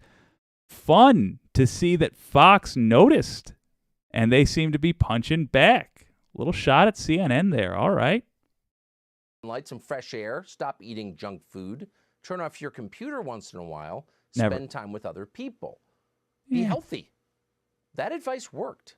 The experts, by contrast, made you get the vaccine, and that did not work. So by March of 2021... Okay, just for the record, the vaccine absolutely works. Get vaccinated. Get your booster. Get the third one. Each time you get it, you get about a 12% raise in how much you can resist. It does have diminishing returns, and after 3 doses, if you are young, I don't know what they define as young, you are probably fine. If you're not, go ahead and get 4, because, and I can't stress this enough, it literally saves lives. And people are starting to figure this out. Anyone who was paying attention in America Jesus Christ. understood that the experts, many of them, were full of it. And it was exactly at that moment that the Atlantic magazine in Washington published a piece pushing back against the growing consensus. That story was entitled, "Following Your Gut Isn't the Right Way to Go." It's hard to think of a funnier headline, really, mostly because it's so spectacularly absurd. You should always trust your gut, obviously. It is the one thing that will never betray you. But the Atlantic magazine wanted you to know that your natural instincts are, in fact, worthless. The experts had a rough year, the magazine conceded, but we still have to trust them. Right. Actually, we don't have to trust them. And on big questions of public policy, we absolutely should not trust them. It's a democracy. But Washington is continuing to demand that we do trust them. Why? There may be a reason. Maybe COVID isn't the only big project they have in mind for us, a project the experts will justify at MSNBC. And indeed, it's not. There is the climate change agenda. And the climate change agenda is the single most ambitious effort to remake human civilization in all recorded history. And it's coming. In fact, it's already in progress. The only reason that millions and millions of Americans aren't protesting. I'll be real with you. Every time I see one of these, hold up, let me get off the screen for a second. Every time I see one of these, I think it's like a gag, like somebody edited in a lame thumbnail for their YouTube video. But no, No, they really aired that on television, huh? Right wingers, if you're watching this, is that what you think? Greta Thunberg is up to? Like just sneering and being offended that she would ever be questioned for anything at all. Like, it's just such a shitty way to treat a child who is an activist whose stated goal is to save the planet. Even if you don't think that she's, if you for some reason choose to disagree with 99% of scientists who work in the field, you still have to concede that that is a young lady who at least seems to herself believe she's working to save the world. Are you cool with this millionaire TV guy putting up that shitty little dig at her? Raise your standards, man. Protesting in the streets tonight over this effort to completely overturn their lives is that on some level, many people still do trust the experts, at least on climate change. But should they? Yes. We were pondering that Literally, this morning they should. when we saw that the world's most famous climate change expert, Greta Thunberg of Sweden, just deleted a tweet she wrote in June of 2018. Here it is. Great, quote, let's see it. A top climate scientist is warning that climate change will wipe out all of humanity unless we stop using fossil fuels over the next 5 years.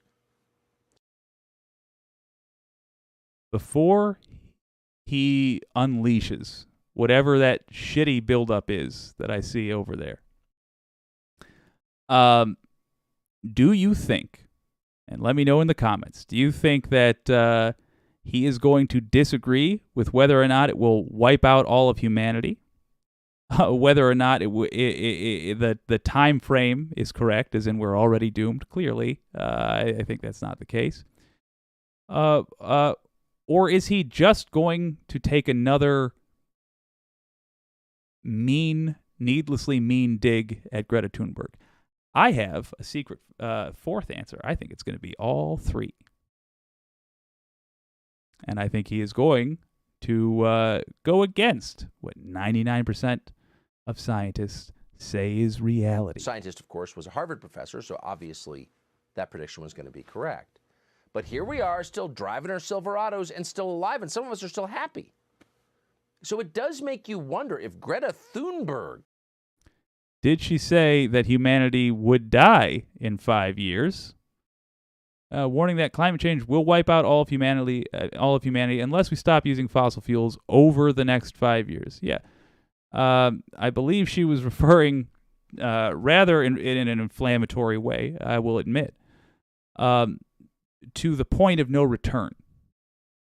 Which, no, that we're not at the point where we can't sustain life on this planet anymore, clearly. And we are not going to be unable to pull ourselves back from the worst of what is coming for us right now. But I'll tell you this, we did pass the point where we can get back to where we were ever. That did happen.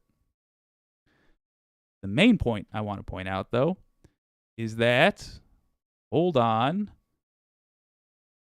Greta Thunberg age, 20 years. She was, and try to understand this for a second, Tucker Carlson. She was 15 when she wrote that. I suspect she read that article about the point of no return, misinterpreted it, and put that up at the age of 15. And now, at the age of 20, she's decided that's not accurate information. I'll delete it. Tucker, when you discover that you've said something that's not accurate, the responsible thing to do is to retract the information. Dominion's calling. Of course, was a Harvard professor, so obviously that prediction was going to be correct. But here we are, still driving our Silverados and still alive, and some of us are still happy. So it does make you wonder if Greta Thunberg, the greatly revered Greta Thunberg, a perennial finalist for the Nobel Peace Prize, 100%. could have gotten that so wrong. At the What age of else have 15. the climate experts gotten wrong? And how long have they? Okay, so right-wingers. First of all, if you made it into me slapping Tucker Carlson around, congratulations, honestly. I've been going at it for a full 5 minutes, and you took it right on the chin. Good on you.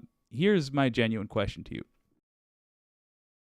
Tucker Carlson just lumped in a 15-year-old girl's misreading of a rather advanced scientific article as being one of the experts.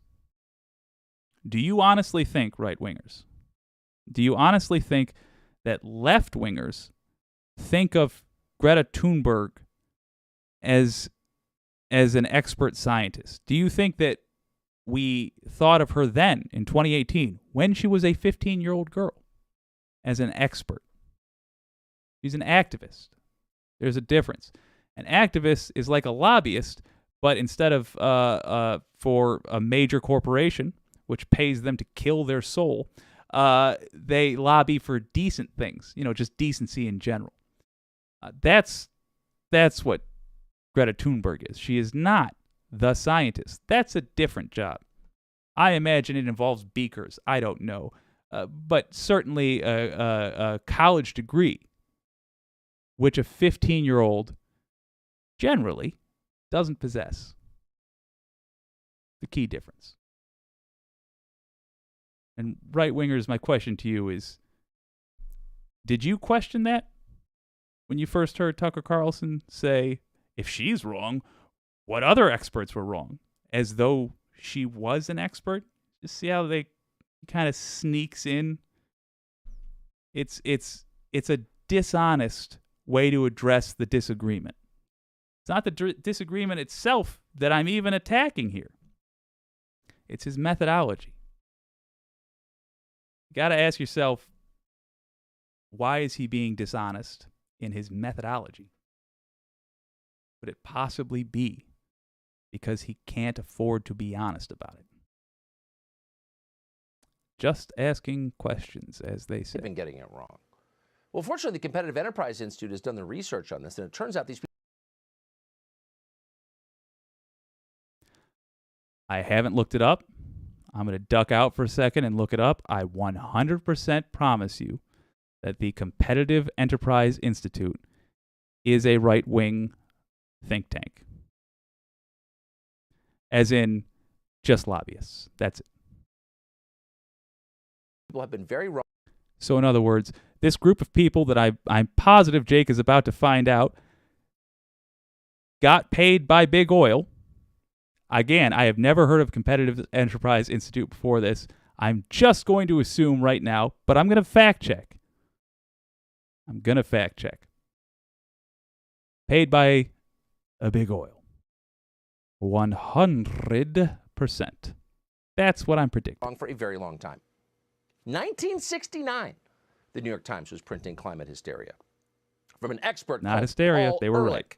Quote, we must realize that unless we are extremely lucky, everybody will disappear in a cloud of blue steam in 20 years. That was Paul Ehrlich in 1969. Well, here it is, 2023, and that same Paul Ehrlich, who's now 90 and still publishing books and still being cited on 60 Minutes, is still telling us that we're all going to die. Now, clearly, Paul Ehrlich had some sort of traumatic childhood he's been inflicting on the.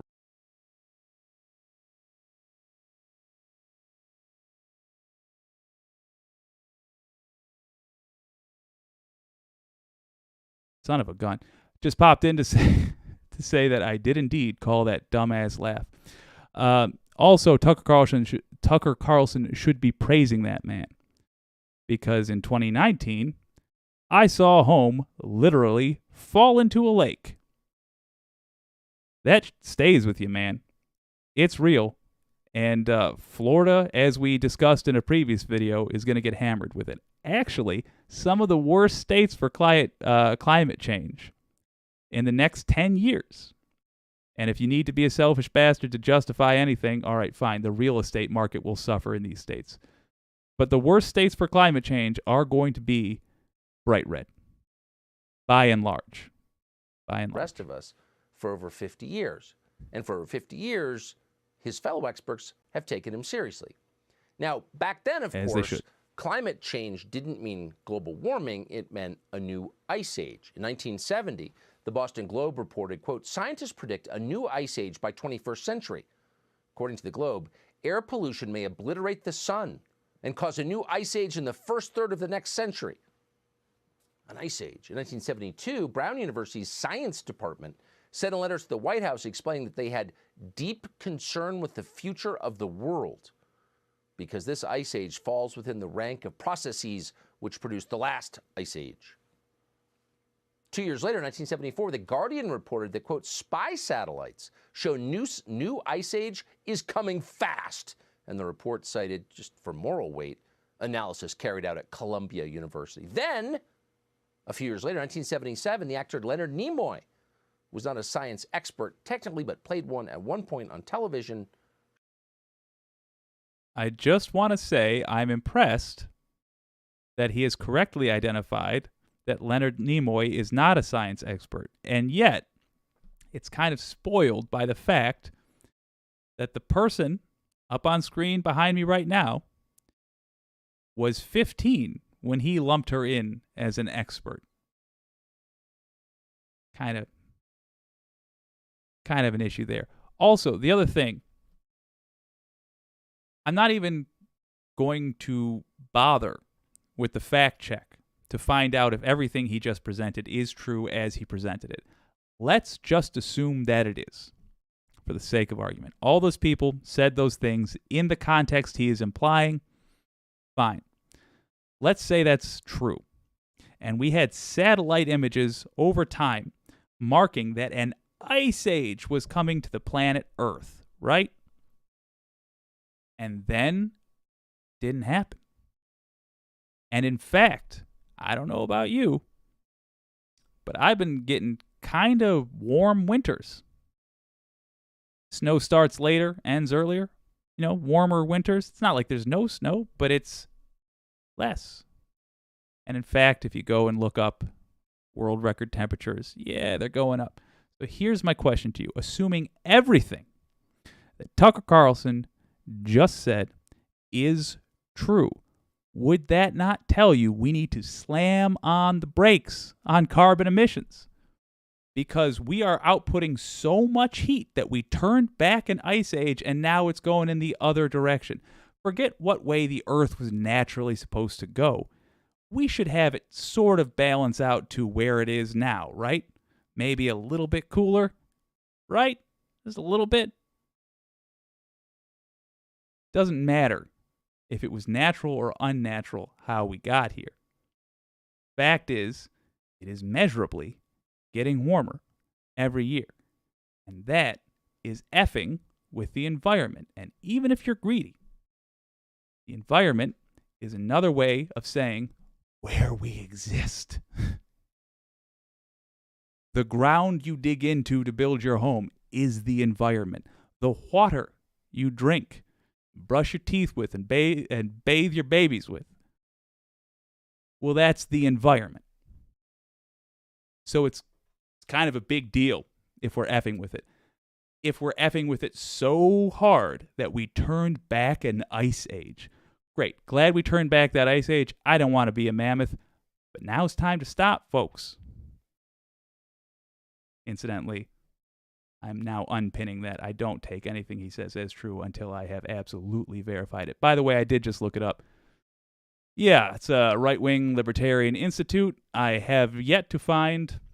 I just looked at the first sentence in Wikipedia. Right-wing libertarian institute. Okay. I'm going to read now a couple paragraphs down, and I suspect Big Oil pays him. Shot this video. We are unprepared for the next advance. The result could Leonard be Nimoy. hunger Hell and yeah. death on a scale unprecedented in all of history. True. What scientists are telling us now is that the threat of an ice age is not as remote as they once thought. During the lifetime of our grandchildren, Arctic cold and perpetual snow could turn most of the inhabitable portions of our planet into a polar desert. Oh my gosh. So something Tucker is about to really wild that he puts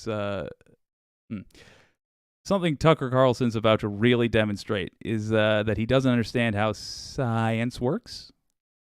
And that the kind of the miracle thing about science, the beautiful thing about it, is that over time you can change your mind because you get something called new data.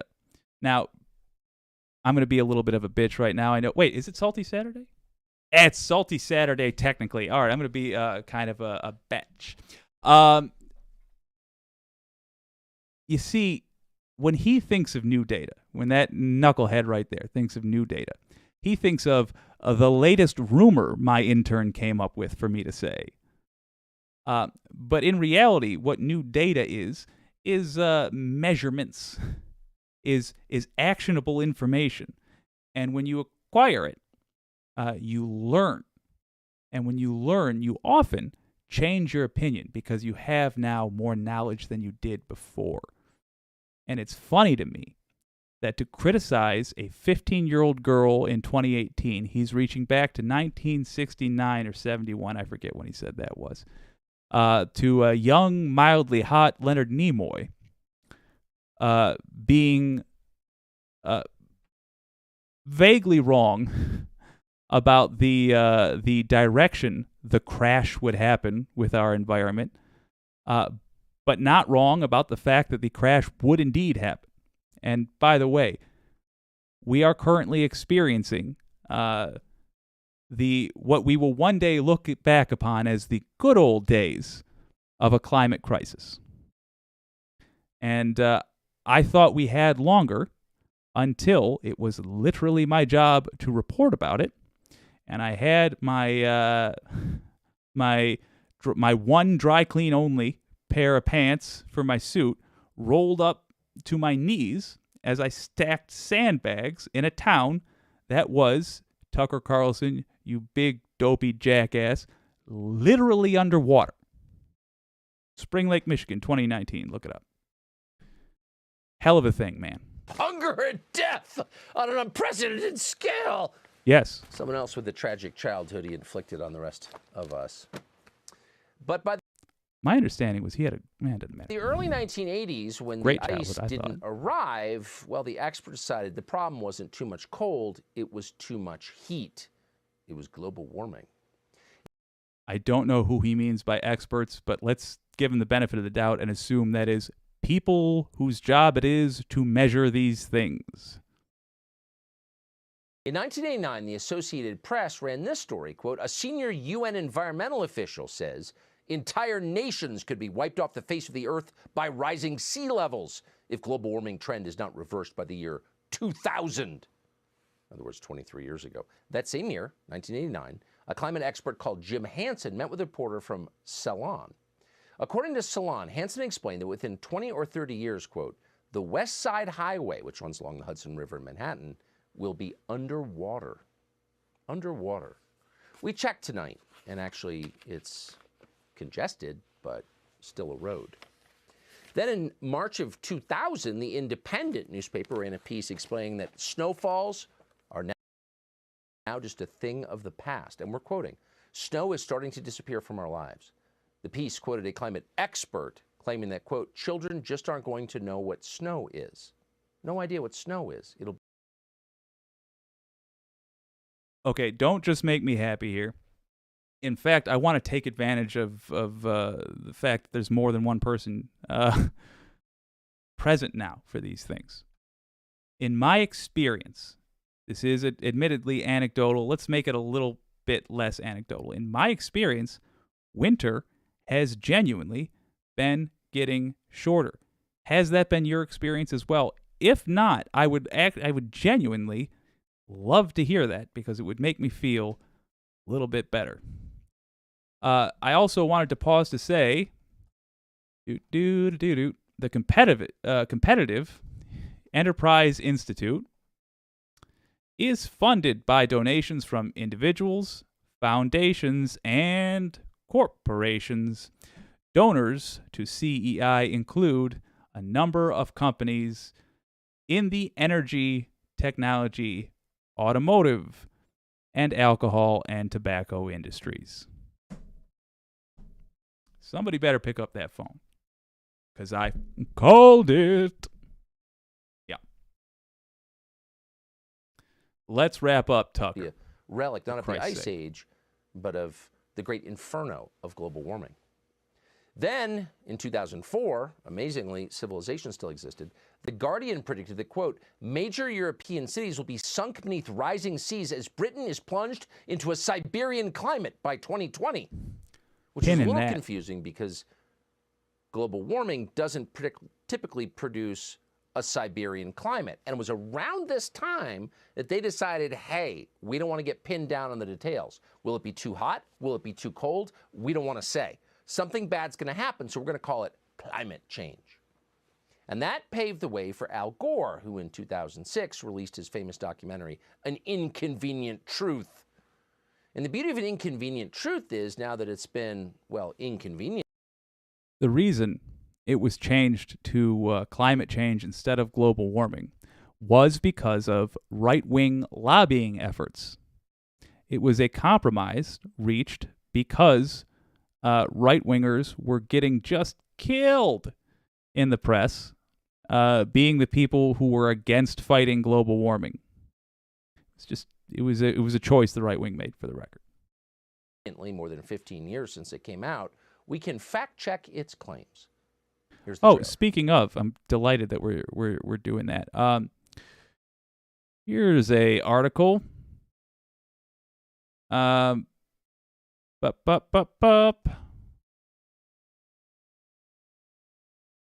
Is Venice flooding getting worse? Cities and climate change, by rmg.co.uk. Never mind. Let's go to bbc.com. There we go. Venice is at risk of succumbing to its sinking foundations and rising sea levels, says this article from September of last year. To avert disaster, the city is making changes. That is, for the record, a European city succumbing to climate change, literally getting swallowed up by the sea. Listen, little frog, the water is still going to boil, even if you're just turning the flame up slowly. Let's see him attempt to fact check. I just did it with Google in like no time at all. And there's, by the way, no way we're getting through this whole clip. I just want to hear him fact check.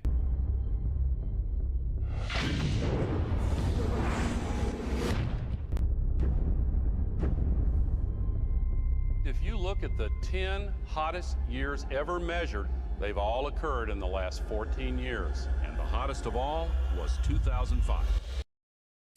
For the record, starting off with facts. I would love to see if he actually, well, maybe he will disagree with this, the specific facts. I'm going to nitpick, though, because this guy in this segment has showed he's a slippery son of a gun. This is Patagonia 75 years ago and the same glacier today. This is Mount Kilimanjaro 30 years ago and last year. Within the decade, there will be no more snows of Kilimanjaro. Is that the only thing he's going to jump on? Ooh. Al Gore also said there would be no ice in the Arctic. He quoted researchers, climate researchers, experts. Was he denying the 10 hottest years? You know, the thing with numbers? And he explained that, quote, the North Pole will be ice-free in the summer by 2013 because of man-made global warming. Now, it does take a certain level of chutzpah to make a prediction that precise, and Al Gore made many of them, and all of them turned out to be wrong. And for a normal person, that would be a cue, maybe it's time to retire. I'm rich on Google stock, maybe I could just stop talking because Of course, I've been disgraced by my own foolish predictions. But no, he kept going. And he was helped in that by the entire news media. It makes you wonder why. I'll help him too. So Tucker just said he was lying about that. I would say it would be more accurate to say that he was wrong by a couple of degrees, if wrong at all. Arctic annual air temperatures from October 2021 to September 2022 were the sixth warmest dating back to 1900, continuing a decades-long trend in which Arctic air temperatures have warmed faster than the global average. Let me just go ahead and just play that right back for you. Al Gore, in, I think, was that 2006? 2005, 2006? Okay. Al Gore predicted that the Arctic, let's go with Tucker Carlson's version, the Arctic ice was going to melt. He accurately warned us of a danger to the Arctic because annual Arctic air temperatures from October 2021 to September 2022 were the sixth warmest dating back to 1900, continuing a decades-long trend, as in the decades since he said that, a decades-long trend in which, indeed, Arctic air temperatures have warmed faster than the global average. And right-wingers, if you want to know why I don't listen to Tucker Carlson, it is because when I do this with Mehdi Hassan on MSNBC, or Lawrence O'Donnell on MSNBC, or even a lot of the knuckleheads at CNN, when I do this with them, ABC, a local news station, I don't have to stop every 5 seconds to fact check something and find out that, yeah, it's a lie, or a misrepresentation of the truth, or an exaggeration, or a sneaky little tactic. The only way to watch this person is as an adversary. Because if you trust him for a second, your concept of the world will simply be wrong. You will think that the Arctic is fine, even though it's not. And in fact, the ice is melting. It hasn't completely melted, but if there's a snow cone left in the whole of it, Tucker Carlson will say global warming is a hoax. Even though that movie, which won awards, was largely correct, even though the people who disagree with the Democrats up there are funded by big oil, even though Leonard Nimoy was largely correct, even though there literally are European cities falling into the ocean, just happening slowly. It's not a Michael Bay movie. Even though this person is not an expert. Not now. Certainly not in the sense that we consider a scientist to be, which is who the experts are when we say the experts say. And she certainly wasn't in 2015 or 2018 when she was a 15-year-old. I mean, do you understand why this is not good news for you? You would think you would have such a wrong picture of how the earth operates, of who these people are, of what was going on. But you'd leave here thinking you have a good idea of what the people involved are up to. That's dangerous. That's dangerous. And that, by the way, is why I tend to find when you guys are asked or quizzed on your knowledge of politics, and this is, by the way, 100% true, look it up, don't even trust me, be critical of me, Google it. Fox News viewers show less understanding, less knowledge of world events than people who literally watch no news at all. This, at least from what I've seen so far, and let me know if you disagree and why, more importantly, in the comments.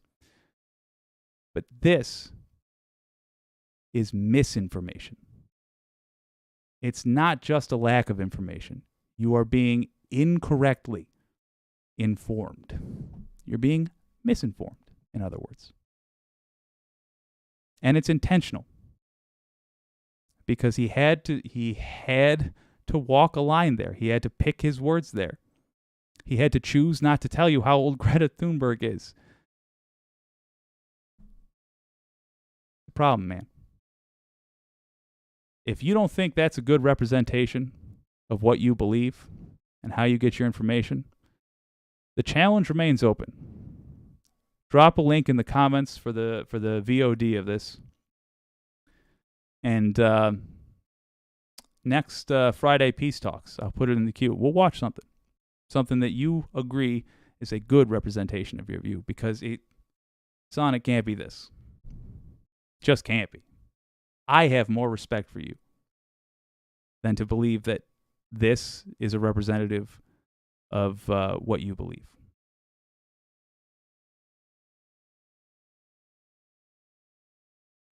All right, let's read some of these comments on this, the very happiest of St. Kibideau's Day.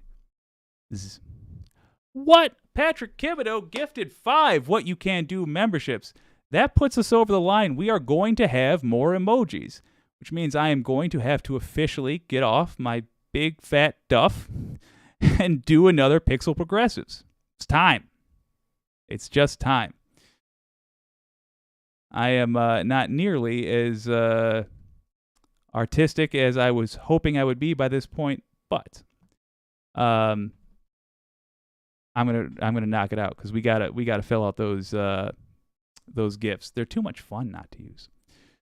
This guy gets paid for this, says John McDonough, and people listen. I have to admit, I've never seen more than 5 minutes of Fox News. You know, I'm gonna pick segments that are a little more condensed, I think. But, because you can't just let them get away with lying, which means I have to stop it a lot more. But I think we're going to include more of that nonsense in here because it's got to be addressed. Wireless Mike says, shorter but more extreme. When the cold does hit, it hits harder than in recent history. Yes, and Laura says the same thing. Yeah, 100%. If I will be wearing this exact same sweater and shirt combination for the foreseeable future because it is the warmest combination that I have. Because when we get a cold snap in here, it's real cold, followed by rain instead of snow. Bizarre. New England winters have been insanely mild. Oh, that's depressing. Thank you again, Patrick Kibideau, for that those 5 gifted memberships. That's awesome. We have a deep freeze here in Tennessee this year that killed evergreen trees. Wild. Laura, there was a year I got all the snowsuits ready, all the inside games for snowy cold months. I never used them. Never needed them again. Ooh, that's super depressing. The New England coastal ocean temps have risen so much that the codfish have migrated away from our coast. God damn. The codfish industry is disappearing. The increasingly, good Lord, Aunt Button, by the way. The increasingly massive sargassum blooms will devastate coral reefs. Well, 2 things, Aunt Button. Number 1, that's the codfish industry is a story worth covering. I will try desperately to find a way to do that. Number 2, you are the second person in the history of my existence that I have seen use the word sargassum. I am massively impressed. The other was whoever writes the Venture Brothers. Jesus Didn't Charge says, weren't these older predictions dependent on the assumption that no effort would be made to prevent them? In part, yes, because it was new science at the time. But it was also that we didn't used to measure it correctly. We didn't understand, number 1, how I think actually when that was happening, we didn't even know really about the ozone as far as a hole in it goes. And when we did learn about it, we didn't know how the ozone functioned really. Basically, it was new science, and just like with COVID, for example, we were learning as we went. So there was predictions, but they were not that accurate. But broadly, they were right. The broad strokes were correct, and you will notice that the farther that timeline went on, the more Tucker had to like shift his words to say it wasn't quite this, because they got more and more accurate. Wireless Mike says there are islands off the coast of New Orleans where there is a house that I visited once that are literally sinking. Oh shit! I shouldn't have made a joke. Due to actively rising sea levels. The residents have to be moved off the islands they've lived in for generations. Shit. That's genuinely depressing, man. Yeah, facts. Nat Thompson, good to see you, sir. Facts do indeed matter. John McDonough says, wow, I see your point, Jake. A well-presented argument of why this platform is a dangerous element of society. Thank you. This was worth it. I learned something, how to invalidate the platform with logic, to explain why Fox is a bad thing, and how to explain why to someone who may not comprehend why. Yeah, the main piece of advice I would give for successful rhetoric is don't assume the same sympathies. So if you care about other human beings simply because you understand that they have thoughts and feelings, that's too mean of me. Just don't assume that they give a about the environment. You don't have to make any. Just address whatever the most callous point could be, because it will be left to the person and their own conscience to fill in the blank with the rest. There's a lot of strength in the argument you don't even bother making. And I think that's how people on the left actually tend to get tripped up, because we reverse that order of operations. So we go with the most important thing first. I would actually say don't engage with that most important thing first. Go with the simplest thing first, the actual structure of the argument, for example. Because if they can't get past that gate, what is the point of even talking about the rest? Wireless Mike says, but we made changes and the ozone holes has been repairing itself. Yes, that is one piece of good news. That absolutely, Christ, I'm going to get a new monitor. That has absolutely been a wonderful piece of news. The YouTube channel Climate Town has a fascinating video on when and how scientific knowledge of the impact of fossil fuels of climate. I misread that, but I'm copying that, and you are making the other half of my day, which is researching what to do the next day, much easier. I'll go have a look at that. Socratic method. Yes, absolutely. Brendan Carter. It's really just fighting on whichever level you think will appeal to them. That's all it is. I overcomplicated it. Just whichever method, A, you feel comfortable in, but also B, what they care about. And just don't assume they care about the same things. Listen to what they say, or why they are doing whatever, and then address it on that. They knew a lot earlier than most people realize. Yeah, it's super depressing. Boy. Well, happy St. Kibido's Day. I'm going to go chop this up. I'm going to go see if any of this can be edited into an individual piece. This channel and this chat, says Wireless Mike, makes me feel a little bit better. Makes me feel a little better about the future direction of things. I like the community that's growing here. There are good people here, and I'm glad to be here to see it. Hell yes, you're a founding member, my friend. This channel started months ago. It's an 11-year-old YouTube account, but really only started putting out this kind of content a couple of months ago. You are a founding member, and I wholeheartely agree. Anyway, after I do all that other editing, I'm going to go get high as a Georgia pine. So, happy St. Patty's Day. Happy St. Kibido's Day. Slante to you too. Catherine Wolf, thank you for joining us. And I will see y'all on Salty Saturday. It's never going to be smooth. That's just the reality we live in.